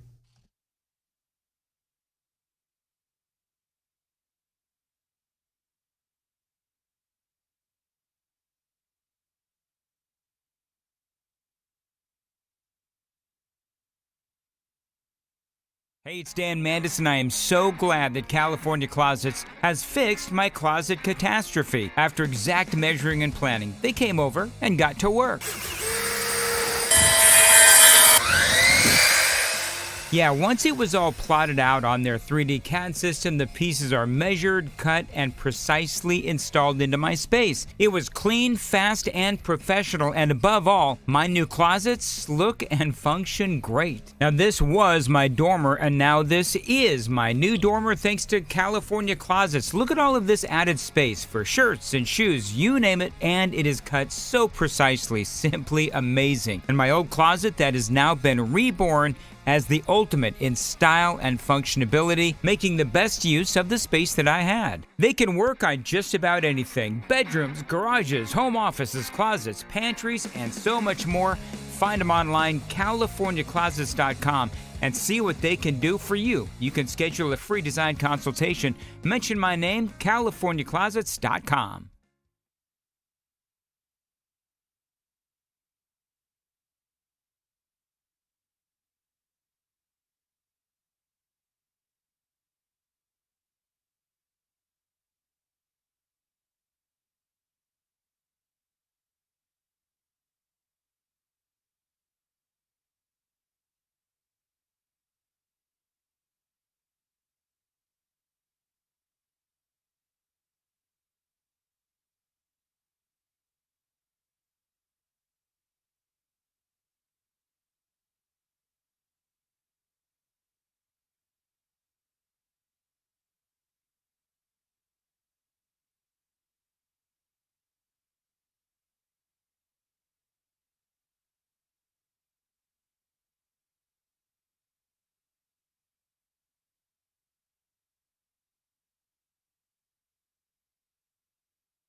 11 o'clock on the dot this Wednesday morning. I'm Ken Weaver with your top stories. Right now, I've got a traffic problem in Sumner County. Rolling roadblock for pothole repair.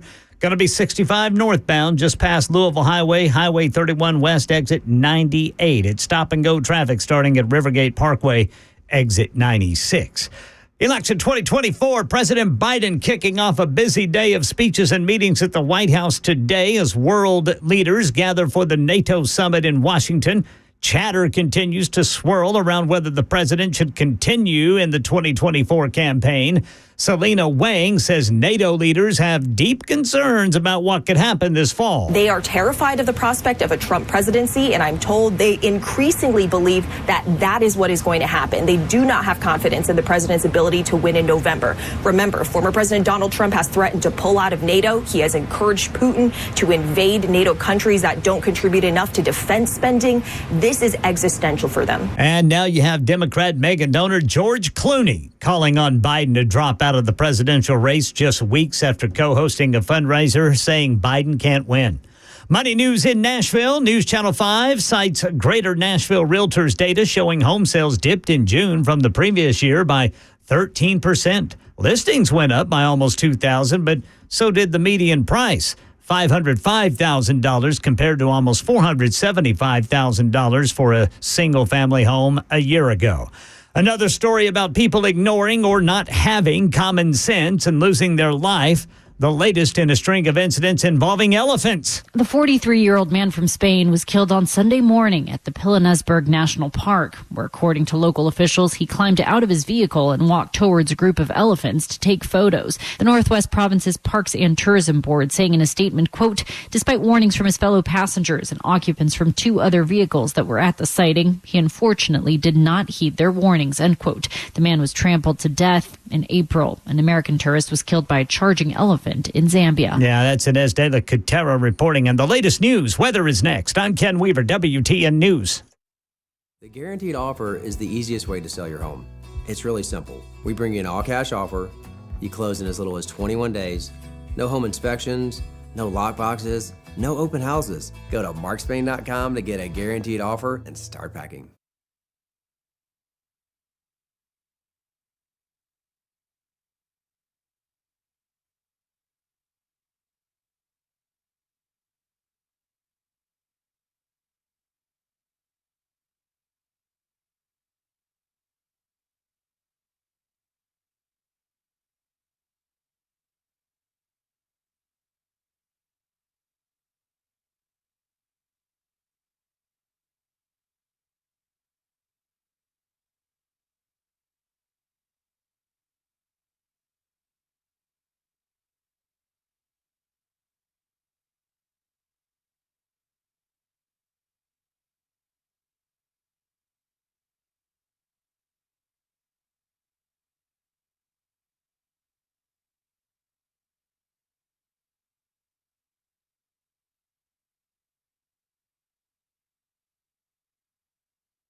11:06 on Super Talk 99.7 WTN. I'm Chris Hand. Thanks again to my friend Sarah McCabe for joining the program.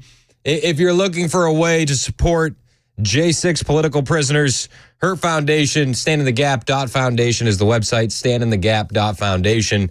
They're raising money. It's a nonprofit that Sarah runs to get flights for families to visit J6 prisoners, to help them with lawyers at the appellate level. That great cause. And definitely a great way to support standinthegap.foundation. Thanks again to Sarah for coming in. She's always fantastic. You know, anytime she shows up for an interview, you know what you're going to get. You're going to get somebody smart with it. She's always bright and happy. The opposite is true with Joe Biden. You never know what you're going to get. Is he going to be hopped up on pills, or is he going to be sleepy and mumbly? Yet still, Democrats, they're supporting him. I say supporting. That's how they feel too. Like I'm riding with Biden. Chuck Schumer was asked about it yesterday, and he says, "Listen, I'm with Joe." Oh, hold on one second. That President Biden has what it takes to win in November and serve the next 4 years. As I've said before, I'm with Joe. Senator Schumer. Do you expect, based on the differences of opinion in the Democratic Party about the president, his ability to serve for 3 more years, that there might be a challenge at the convention? If there is there the ability to... The question was, is there going to be a challenge at the convention? As I've said before, I'm with Joe. Senator Murray, who just left, made a statement last night saying that she believes that Biden needs to do more to demonstrate that he's strong enough to defeat Donald Trump, articulate a vision, and must seriously consider the best way to preserve his legacy. Do you agree with her sentiment? As I've said before, I'm with Joe. I'm with Joe. I'm with Joe. I'm with Joe. That's what they all say. Nancy Pelosi had a similar take as well. They asked, is Joe going to drop out? And she kind of was like, I'm with Joe. I'm with Joe. She actually said, I want him to do whatever he decides to do. He has said he has made the decision. He has said firmly this week he is going to run. Do you want him to run? I want him to do whatever he decides to do. And that's the way it is. Whatever he decides, we go with. Do whatever he decides to do. That's what she wants. That was the vodka skeleton herself, Nancy Pelosi, on MSNBC, sporting what looked like a new wig, no makeup. Horrifying. And Maxine Waters, on the flip side, she thinks that we have to be cautious about jumping to conclusions when it comes to Biden's cognitive decline. I think we have to be a little bit cautious about coming to conclusions right now. I think that when we talk about Biden and, is he too old? Is he incompetent? What have you? We better compare him with Trump. Okay, compare him with Trump. Still feel the same way? Me too. That was quick. In fact, there's a doctor that was on MSNBC who is actually a neurologist, and he was giving an interview, and he's like, guys, this is 100% Parkinson's. He said that he could have diagnosed him from across the hall, this neurologist said on NBC. I could have diagnosed him from across the hall. You noticed anything that gives you a red flag as a doctor? Oh, yeah, I see him 20 times a day in clinic. I mean, it's ironic because he has just such classic features of neurodegeneration. I mean, word finding difficulties, and that's not, I couldn't find the word. That's from degeneration of the word retrieval area. He's also overcome stuttering, though. Could that be part of that, too? No, this is not a palatal issue or a speech discrepancy, which is very different from a lemino dysfunction, actual word retrieval, where you pick a similar question or talk around the issue, plus the rigidity, monotone voice. Wait, go back to that, the rigidity. What do you mean? Rigidity, loss of arm swing, standing up lordotically. You notice when he turns, it's kind of end block turning. It's not a quick turn. So that's one of the hallmarks of Parkinsonism is rigidity and bradykinesia, slow movement. And he has that hallmark, especially with the low voice that said was a cold, hypophonia. a small monotone voice like this over time is a hallmark of Parkinsonism. I could have diagnosed him from across the mall. I could have diagnosed him from across the mall. That's a neurologist by the name of Dr. Tom Pitts, and he said that during an interview with NBC News Now. And the host asked him more about the movement. He mentioned the movement, the rigidity, the block turning. He said that movement that Joe Biden makes or doesn't make, I guess, is a red flag for Parkinson's. What about the movement? Some people have pointed out the way he walks. Sometimes it's not very fast, small steps. Is that something that is common in people who are battling a disease like Parkinson's? Yeah, it's a hallmark. Shuffling gait, we call that, so little steps. Loss of arm swing from the rigidity. When we walk, we have a nice cadence. You notice he doesn't really swing his arms. And end block turning, meaning he kind of pivots around his foot. If you said, hey, President Biden, he wouldn't go like this. But I also know, and tell me if I'm wrong here, it's very hard to diagnose Parkinson's, isn't it? It's not simple. I mean, I've heard that it can be. It's one of the easier movement disorders to diagnose, actually. Right, but it's so clinic. There's very little other. And I'm a Democrat. I always say about this. Right. It's just like, this guy is not a hard case. But I've had relatives who have gone through neurological issues, and I've heard that sometimes Parkinson's is not very easy to nail. You have to take a lot of tests. It's early on. If you're just presented with like hallucinations, that could be a variety of things, or just the cognitive problems. That could be Alzheimer's versus Parkinsonism, and that becomes a little nebulous. But once you start manifesting the hallmark motor symptoms, right? Slow movement, rigidity, mass facies, hypophonia. I mean, if a med student did not pick Parkinson's on the test, they'd be remediated. If a med student did not pick Parkinson's on the test, they would be remediated. This is a neurologist by the name of Dr. Tom Pitts. He's doing an interview with NBC News Now. This guy is a Democrat. He's a Democrat. And he says, as a Democrat, that's what makes him the most frustrated, because he looks at what's happening and he's like, this feels like North Korea. This feels like Soviet Russia, the way they're telling us not to believe our eyes. It feels like we're dealing with commies. Let me ask you, you're a Democrat, you're a doctor. You sound like you're frustrated with what the White House is saying. Yeah. Why? Well, because, I'm an American before everything. And I look at it and say, when I used to see Russia, Soviet Union, North Korea, when they just make outrageous things, like when North Korea can't keep the lights on and they say, it was some faulty power thing. I kind of hate that kind of stuff. They had 4 years, my own party had 4 years to find, this was a wreck in slow motion. And they had 4 years to find, out of 350 Americans, one person that could take the place. And here we are the day before school trying to do the homework and replace a guy who's got a neurodegenerative disease. He's not wrong. He's not wrong. He had 4 years to find a good candidate. And they didn't. They didn't. Even voters agree that Biden should take a cognitive test. Do you think that Joe Biden should get a cognitive exam? Yeah. Yes. 100% yes. Probably. Yes, absolutely. I think everyone should have one. What makes you say that? Because it just seems like he's not there. I don't feel like he's just like mentally there. After having grandparents that suffered from things like Alzheimer's and Parkinson's, you kind of know the signs. Not capable. Do you think that he should step down? Yes. I think he should step down in his own will. Do you think that we should invoke the 25th Amendment? He should step down? I don't know. Yes. I don't know about that. I don't feel safe. He's old enough. I don't want to do the 25th Amendment personally. I think we have to keep our Conservatives for Biden movement going. He's the candidate that's going to be the easiest to beat. I don't want him to step aside. I want him to stay in there. Keep the fingers crossed. We got to get to that line in the sand for the virtual roll call, which is July 21st, where they're going to name him as the nominee, similar to how they did during COVID, so that way they can beat a few deadlines. That's where we need to make it. We got about 11 days. 11 days. Another thing to keep your eye on, we have 5 days until the Republican National Convention. The word on the street is that Trump could be announcing a VP on the 15th or the 16th. I'm very excited to see who he chooses. It's coming down to Rubio, Vance, Burgum. But the story has not been Trump since the debate. The story has been all Biden.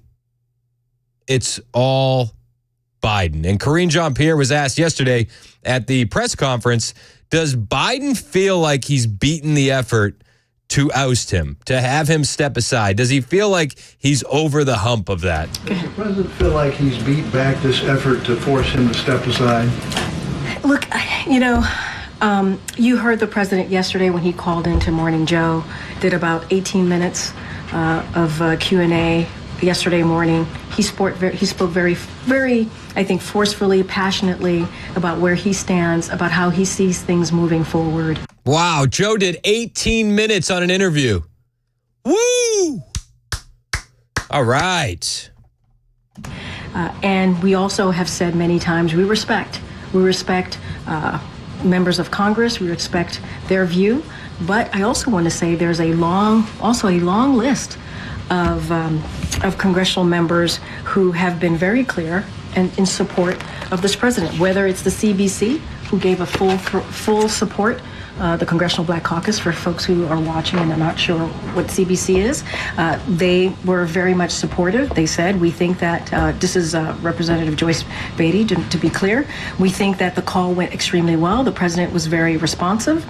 Representative Troy Carter, who's also a member of the CBC, he was elated to hear directly from the president and that he is all in, and we are all in with him. You got a Congressional Hispanic Caucus. They put out a statement in full support of this president, and there are others.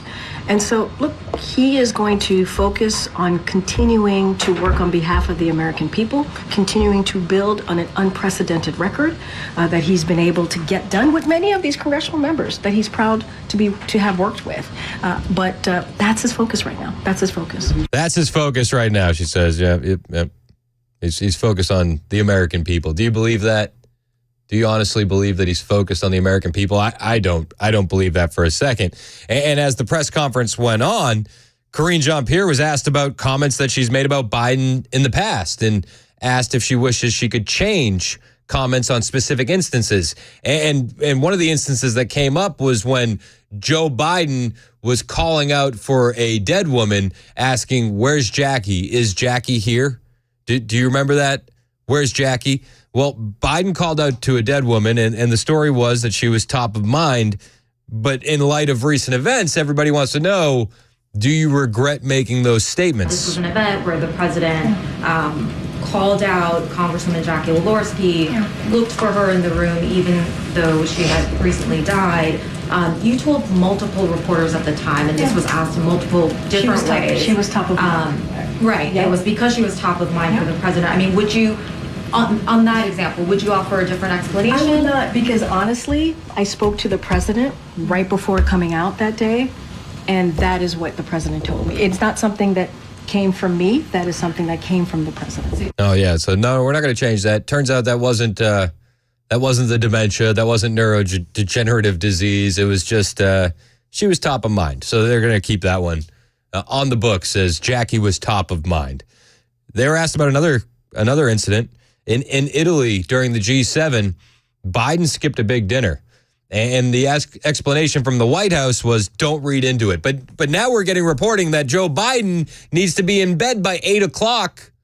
So does the comment, don't read into it, still stand? Or was the president just a little bit too sleepy? When the president was in Italy for the G7, and you remember he skipped one of the leaders' dinner, which was a major event for the summit. And I remember you were asked about it by reporters, and you said, we shouldn't read too much into the fact that he's skipping one dinner. I mean, would the explanation actually have been that he was tired and that he needed to skip something that was happening so late in the evening? My answer stays the same. I wouldn't read too much into it. It's not the first time that he has. My answer stays the same. It's not the first time he has. He has, been too sleepy to make it to dinner? A really busy schedule, and there's a lot going on. As you know, when the president is abroad, he has continued to do domestic stuff as well as meeting with global leaders. And so I truly would not read too much into it. Yeah, don't read into it. Don't read into it. His schedule's busy. He wasn't sleepy. Don't read into it. And then she tells us Biden's more determined than ever. Look, I think that he is more determined than ever to continue to get the job done, to continue to build an economy that works for all, to continue to make sure that we have a middle class, right, that is strong, right, that we don't have a trickle-down economy, that economy that's built from the bottom up, middle out. That's what he wants to continue to do. I think this week with the NATO summit. The 75th year of NATO. Let's not forget, NATO has helped to protect Americans and also protect the world and what it's been able to do for the past 75 years. You're going to see the president engaging with 32 leaders of this alliance. Yeah, so we're focused on NATO right now. Joe Biden's focused on fixing the economy. Don't worry that he's had 3.5 years to do it. Joe Biden is focused on the middle class. Don't worry that he's had 3.5 years to focus on the middle class. And don't worry that he puts Ukraine above American citizens. Don't worry that he puts illegal aliens above American citizens. Next term is going to be different, and he's going to focus on you. That's the message from the White House. Peter Doocy didn't take the message too well, and Doocy had a couple great questions for Karine Jean-Pierre. I'll play those after the break. Hang out with us. It's 11:21 on Super Talk 99.7 WTN.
Hey, what's up, guys? This is Matt Murphy for Members Nutrition. I want to tell you about the Members Nutrition difference, and I want to encourage you to go over to the Members Nutrition website. Number one, they believe at Members Nutrition that they can sell vitamins and supplements at a lower cost point, and they're doing it every single day at membersnutrition.com. Number two, they want to make these products right here in the United States of America, not from some overseas company, and they do that every single day. I encourage you to go to membersnutrition.com. You'll get 50% off your purchase price at checkout. You don't have to put in any codes. Just go to membersnutrition.com. Once again, membersnutrition.com.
Got a traffic problem in Sumner County we need to tell you about. There's some pothole patching going on, and it's causing backup on 65 northbound just past Louisville Highway, Highway 31 West, exit 98.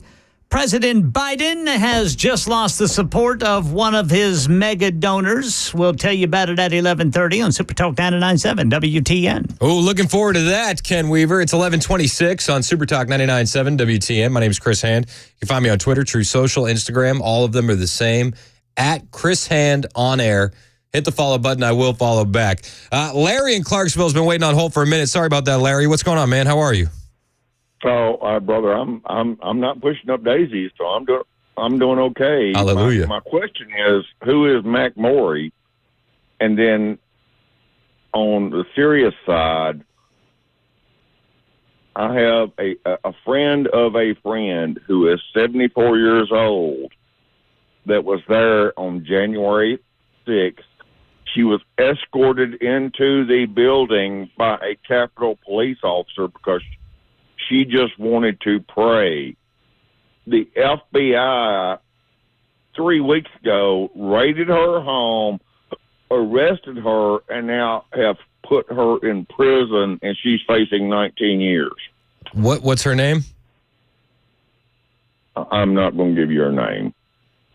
Okay, that's fair. I don't know that she wants. I don't know that they have the okay to give you her Yeah, name. no, that's cool. I mean, hey, shoot me a message and get me in contact with somebody in her family. I'd love to share that story. Well, I mean, I'm just telling you, man, 74 years old, and the FBI raids her damn home and arrests her and takes her to this sorry-ass prison in D.C. Honestly. I mean, you know, and I've got good friends in the FBI that left the FBI because of some of the stuff that was going on. They retired early. Yep. I will get you that information, brother. Hey, please do. I appreciate it. And then to your earlier question, you said, "Who is Mac Morey?" I don't know who you're talking about. I've never heard of him. I just heard he was some kind of a KC fan or something like that. Yeah, no, I don't know. I don't have any idea. I don't have any idea about that. I don't know. All right, brother. Love you. I'll look into it. Appreciate it, Larry. All right. All right, later. Dan in Franklin's been waiting for a minute. Dan, you're up next on Super Talk. What's going on, man? How are you? Yo, Dan. Dan's listening to us on the delay, it sounds like. I feel like we can hear him in the background, and he's going to pop up any moment. Yeah, let's give him a couple seconds there. Hey, Dan. All right. Well, I'm gonna put Dan back on hold. Yeah, I'll see if he's there. I don't think Dan was ready for this. I don't think so either. Poor Dan. All right. Well, I did want to get to some of this Ducey audio. Will Biden commit to serving a full term if he's reelected? Does President Biden commit to serving a full second term if reelected? Yes. Thank you. Thank you. Very easy. Very easy. And then one of my favorite questions I've ever heard Ducey ask. It's about bedtime. Well, he also said he's sharpest before 8 p.m. So say that the Pentagon at some point picks up an incoming nuke. It's 11 p.m. Who do you call? The First Lady? He has a team that lets him know of any news that is pertinent and important to the American people. He has someone that is decided, obviously, with his National Security Council on who gets to tell him that news. Oh, yeah. Somebody will get to tell him that news. Who do we call? Is it the First Lady? Do we call the First Lady? Well, he has a team. He has a team, and they'll tell him that news. It's funny because John Kirby was asked a similar question about Joe Biden's bedtime and if he can do things after 8 o'clock. And John Kirby had this to say when it came to, things happening after 8 o'clock. A couple of elections ago, there was the 3 a.m. call. Now there's real concern about can he handle something, that doesn't happen between 10 and 4 p.m. He gets calls in the middle of the night all the time. A couple of G7s ago, Brett, you might remember, there was a missile that fell in Poland. There was a concern that it could have been a Russian missile. That call came in to him in the middle of the night. He called together the G7 at a snap meeting by 8 o'clock that morning. Wait. So your defense of Joe Biden getting a call in the middle of the night is that he got a call in the middle of the night and he scheduled a meeting for first thing in the morning. At 8 a.m. after he's had his morning oats. Is that supposed to calm our fears? Because it doesn't calm mine. Doesn't calm mine at all. It's 11:31 on Super Talk 99.7 WTN.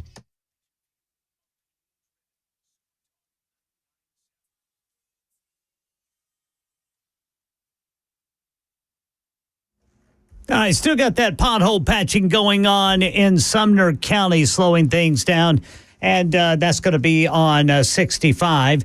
It's looks like 11:30 on the dot. We're going to have the full forecast in 2 minutes and give you some details on when the next triple-digit heat day will be. Meanwhile, a Metro police officer is hospitalized in serious condition after a head-on crash this morning on Bell Road in which the other driver was killed and, according to police, went left of center.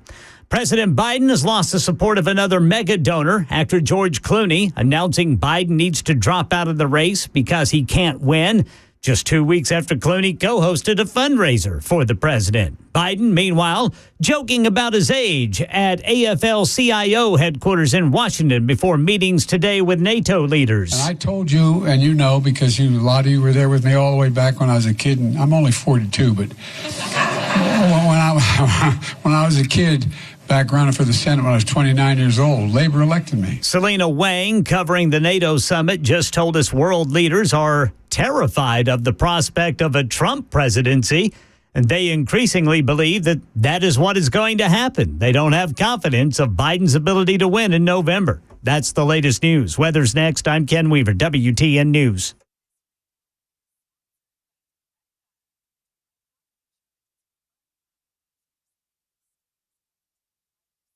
Hey, what's up, guys? This is Matt Murphy for Members Nutrition. I want to tell you about the Members Nutrition difference, and I want to encourage you to go over to the Members Nutrition website. Number one, they believe at Members Nutrition that they can sell vitamins and supplements at a lower cost point, and they're doing it every single day at membersnutrition.com. Number two, they want to make these products right here in the United States of America, not from some overseas company, and they do that every single day. I encourage you to go to membersnutrition.com. You'll get 50% off your purchase price at checkout. You don't have to put in any codes. Just go to membersnutrition.com. Once again, membersnutrition.com.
Well, he So it also is a said he's sharpest before 8 p.m.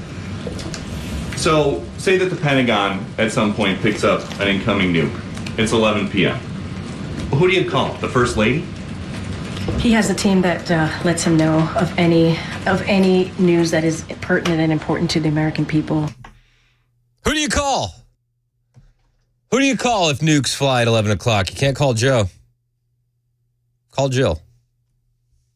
She'll get him the message by the morning.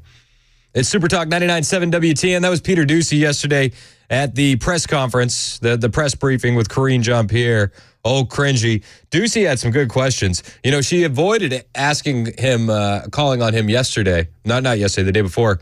But she didn't repeat that yesterday. She called on him a couple times. And one of the things he wants to know is, what is Hunter doing in the White House meetings? President Biden has told me before, he and his son don't have any business dealings together. So what is Hunter Biden doing in White House meetings? Are you talking about the meeting where they came together from Camp David and the two of them walked to the president's meeting and he was there? There's a report that aides were struck by his presence during their discussions. Look, I'm certainly not going to get into private conversations that occur. What How I can convenient. say is, and I spoke to this before, is that when they came back from Camp David, the president spent a couple days at Camp David with his family. Yep. He is very close to his family, as you know. It was Close enough to shower together at an inappropriate age, right? was the week of 4th of July, which is why his family members were here last week. They walked together into the meeting. Can you say if Hunter Biden has access to classified information? No. Oh, does Hunter Biden have access to classified information? She says no, which is absolutely a lie because the classified information was in the garage behind the Corvette and Hunter had access to the house. We have great confidence in our son. Yeah, I know. He's the smartest guy you know. But Hunter's in the meetings. And Hunter, for all intents and purposes, he's the biggest advocate we have at Conservatives for Biden. He's trying to keep his dad in the race. He doesn't want the gravy train to stop flowing. He wants pardons to roll in, and he needs dad to be in the big chair to make that happen. That is not a joke. That is a natural fact. Yep. Trump at his rally last night in Florida, 45,000 people showed up was one of the numbers I saw. 45,000. Wow. He wanted to know about Hunter, too. Where's Hunter? Remember the sign? Where's Hunter? Where's Hunter? He's in the White House. Hunter is in the White House running government right now, they say. Yeah, president by proxy, Hunter Biden. How did he get in? Nobody knows. Where's Hunter? We can talk about the state of the country with Joe Biden at the helm, how dangerous it is. But even if Joe Biden was functioning at 100%, his policy that he's enacted has really hurt Americans. And Trump brought this up last night at his rally. Half of Americans can't afford a vacation this year. Half. Under Biden and Harris, half of Americans are not taking a vacation at all this summer because they can't afford to do it. Most say it's because the cost of daily life is so high, no matter what they make, they can't. Because, you know, they like to say 20%, 29%, 26%, 31%. I think your real inflation is way over 50%, and I believe that. I believe it too. Have you seen the viral videos where people are going on the Walmart app and they'll go find an order from like 2019 that they did? And then there's a button on the app where you can just hit reorder and it'll grab all the same items. And I saw one and it was the guy had an order and it was like $135. And he was like, it was 3 weeks of groceries. And he hit reorder and it was $460 for the exact same items. The exact same. So yeah, I think inflation is way worse than they're telling us. Way worse. Well, and that's like everything, right? Everything is worse than they're telling us. Meanwhile, Crooked Joe has spent almost 50% of his presidency on vacation. Weird. Almost all of it, including many, many weeks on the beach. And mansions are in, think of this, Here's a guy that's been a politician all his life. He's got homes in the Virgin Islands, Nantucket, Lake Tahoe, Kiowa Island. I mean, where the hell did they get all this money, Byron? He's got more homes than I do. Well, I mean, I'll push back against him. You get a good savings account with a good with a good interest rate. You know, you're putting away a couple hundred a week. There's no telling what that's going to tally to. I'm obviously kidding. Obviously. Joe Biden has Paul Winkler on steroids running his finances. You know, Paul's not willing to break the law. I don't know if the same can be said about some of these people up in D.C. It's unbelievable. And at the press conference with Karine Jean-Pierre, one of the questions that he asked was, why doesn't anyone in his family, this is Ducey asking, why doesn't anybody in Joe's family just say, all right, take the cognitive test and we can be done with this and we can say we're all good? Why doesn't anybody in the president's family urge him just to go to get checked out to say the coast is clear? Okay, so just to step back just a little bit. Of course she's going to step back a little bit. She can't give an actual answer because there is no actual answer to why they're avoiding this, except for the fact that they don't want to know what they think they know. Because I think you weren't in the briefing room last week. I don't want to go backwards, but just to share a little bit about that night. The president said it was a bad night. He talked about it. He had a cold. Nobody asked her about the debate. Right. He talked about his schedule, right, being abroad. Yep. He's so tired after getting back from an overseas trip 12 days before, and he's a terrible cold. And so we've spoke about what that night was like for him, and we understand what the American people saw, what you all saw. We've spoken to that. No, you actually haven't. You haven't spoken to it at all. You've spoken around it. You've avoided the topic. You've brought plenty of excuses, but you haven't really spoken to what the American people are worried about. And it's what Ducey said. Why doesn't anybody in his family just say, go take the test so that way we can show the American people and this can be all over? That would be the easiest way to end all of this speculation on whether or not he's mentally fit enough to be president. And then the fact that they're not doing it tells us everything we need to know. And I also would say, and I think you know this, Peter, you've covered a couple of administrations at this point, that the president, every president, has a White House medical unit. Oh, here we go. That is with him 24/7. That is available to him 24/7. That is unlike any other American. I would fire those doctors. Obviously. I would get rid of those doctors. And then Ducey says, listen, this appears that it's a situation where you would rather not know. Is that the case? You're saying this is not a situation where you would rather just not know if there is an issue with the president, because if he does get a bad result, it is all over. He has to leave office right away. He can't run for re-election. First of all, it's a hypothetical. Oh, yeah. Right? Yeah, it's a hypothetical. She can't answer hypotheticals. That you're giving me a hypothetical. But I will also say, just to clear this up, the White House medical unit, his doctor. Whenever she says, I'll also say, just to clear this up, get ready for an excuse incoming. They don't believe that he needs anything more than what we have been able to provide. He doesn't need anything more? He doesn't need one thing more than what they've been able to provide. I would have to ask for a second opinion. Can anybody ask for a second opinion? A full, detailed, very comprehensive physical that he had 4 months ago. It is their decision to make. It's not yours. It's not mine. It's the White House Medical Unit. Okay, it's the White House Medical Unit's decision to make. It's not yours, Peter. It's not mine. Okay? Don't worry about what the American people want. Who cares if the American people want him replaced? 72% of voters want him replaced because they don't think he's mentally fit enough to be president. Don't worry. Peter, this is between the White House medical team and the president. Nobody else. No one else.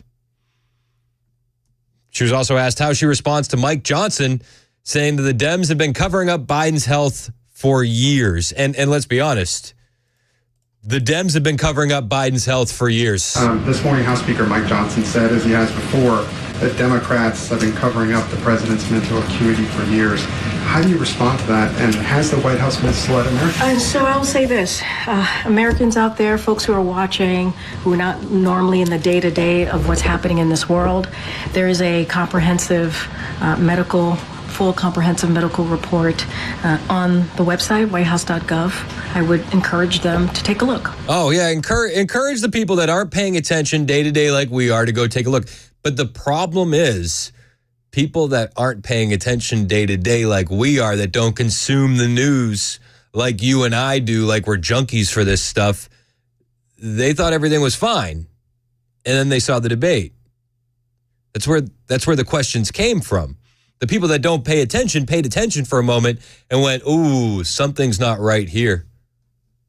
Something's off. And Donald Trump brought this up in his rally.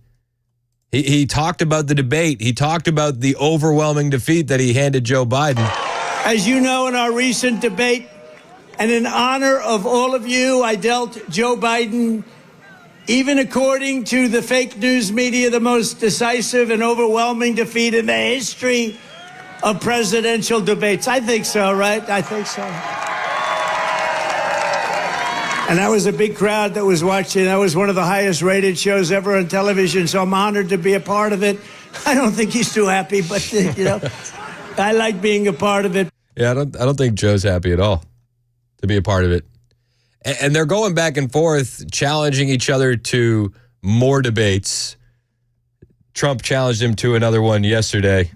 So tonight I'm officially offering Joe the chance to redeem himself in front of the entire world.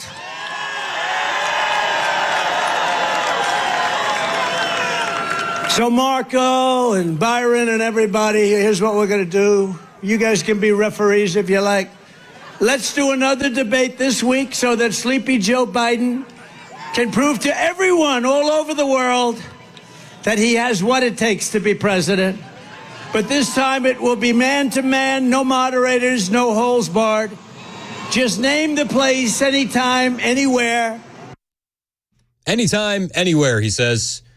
I think this is a calculated error by Trump. I really do. I like a lot of what Trump does. I don't think that he needs to debate Joe Biden again, and I don't think that he can gain anything from debating Joe Biden again. I think only Joe can gain something from that. I don't think Trump should debate him again. I think it's a mistake. All he has to do is go out there and say, listen, I remember the last debate. The American people remember the last debate. I don't know if Joe does, but that's the problem. If we do this again, we're putting America in a bad position. That's all he needs to say. Everything he needed to say was said already at the debate last Thursday. Every single thing, or two Thursdays ago. Geez, this is not going anywhere. It's been 2 weeks. 2 weeks. Now, it does seem like Joe Biden's gotten away from the calls from his own party to step aside. It does seem like he's dodged that bullet for now. But as you heard in Ken Weaver's newscast, he lost George. He lost Clooney. And he's losing a lot of people left and right. And can you blame him? Can you blame them fleeing a sinking ship? I can't blame them. I can't blame them one bit. But I think that debating Joe Biden again, not what's needed. Not what's needed. And I don't think that Trump can gain anything more than he's already gained with another debate. Best case scenario is you have a repeat of the last debate. That's the best case. But do you really think the Democrats are going to send Joe Biden out there in that kind of state again? Doubtful. So I look at this, I hear the challenges going back and forth. Another debate, no holds barred, rah, rah, rah, rah, rah. I don't think it's a good idea. I really don't. I don't think that it is the move, and I think that Trump should just say, I don't need to do it. I think that he should treat Joe Biden currently the way he treated Nikki Haley during the RNC primaries. Like, yeah, not worth my time. That's what I would do. And I think that that's what Trump should do. It's 11:52 on Super Talk 99.7 WTN. Hey, it's Chris Hand talking about the Glock store just like I do every single day because, well, the Glock store pays me to tell you about them. They want me to tell you how much I enjoy the Glock store, and I'm happy to do it because I really do enjoy the Glock store. As the saying goes, it's good work if you can get it. But that's not why I go to the Glock store. I go to the Glock store for selfish reasons. Basically, I want the people there at the Glock store helping me evaluate and choose my personal firearms because they're the experts, because they're friendly and professional and most of all, knowledgeable. Like, I'm never going to come up here and tell you I'm a gun expert. I'm not. But I know where to go for the gun experts, and that's what I get at the Glock store. Basically, I need some guys to point me in the right direction. And when I walk into the Glock store, they have a whole counter dedicated to answering your questions. It looks almost like an Apple store. It's like a Genius bar for guns. I like that, and I think you're going to like that too. And when I want to practice shooting to protect myself, my family, my wife, my kids, my home, well, I practice at the Shoot 270 private shooting room with a trained professional instructor, not in a lane by myself next to who knows who. So really, why would I go anywhere else? Why would you go anywhere else? Stop by the Glock store, talk to the people, check out the shooting rooms, not because they pay me to tell you about it, but because once you discover the Glock store, it's going to be your new favorite. That's the Glock store. Minutes from the airport, worth the drive from anywhere. Hey, it's Dan Mandis, and I am so glad that California Closets has fixed my closet catastrophe. After exact measuring and planning, they came over and got to work. Yeah, once it was all plotted out on their 3D CAD system, the pieces are measured, cut, and precisely installed into my space. It was clean, fast, and professional, and above all, my new closets look and function great. Now, this was my dormer, and now this is my new dormer thanks to California Closets. Look at all of this added space for shirts and shoes, you name it, and it is cut so precisely, simply amazing. And my old closet that has now been reborn as the ultimate in style and functionality, making the best use of the space that I had. They can work on just about anything: bedrooms, garages, home offices, closets, pantries, and so much more. Find them online, CaliforniaClosets.com, and see what they can do for you. You can schedule a free design consultation. Mention my name, CaliforniaClosets.com.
With the NATO summit in D.C., it's a day of meetings and speeches for the president today. We'll fill you in on some of that. And back here in Nashville, home sale data, it's a mixed bag. We'll have those stories at noon on Super Talk 99.7 WTN. Thank you, Jay Harper. It's 11:59 on Super Talk 99.7 WTN. I'm Chris Hand. Hey, I want to say thank you again to my guest today, Sarah McCabe.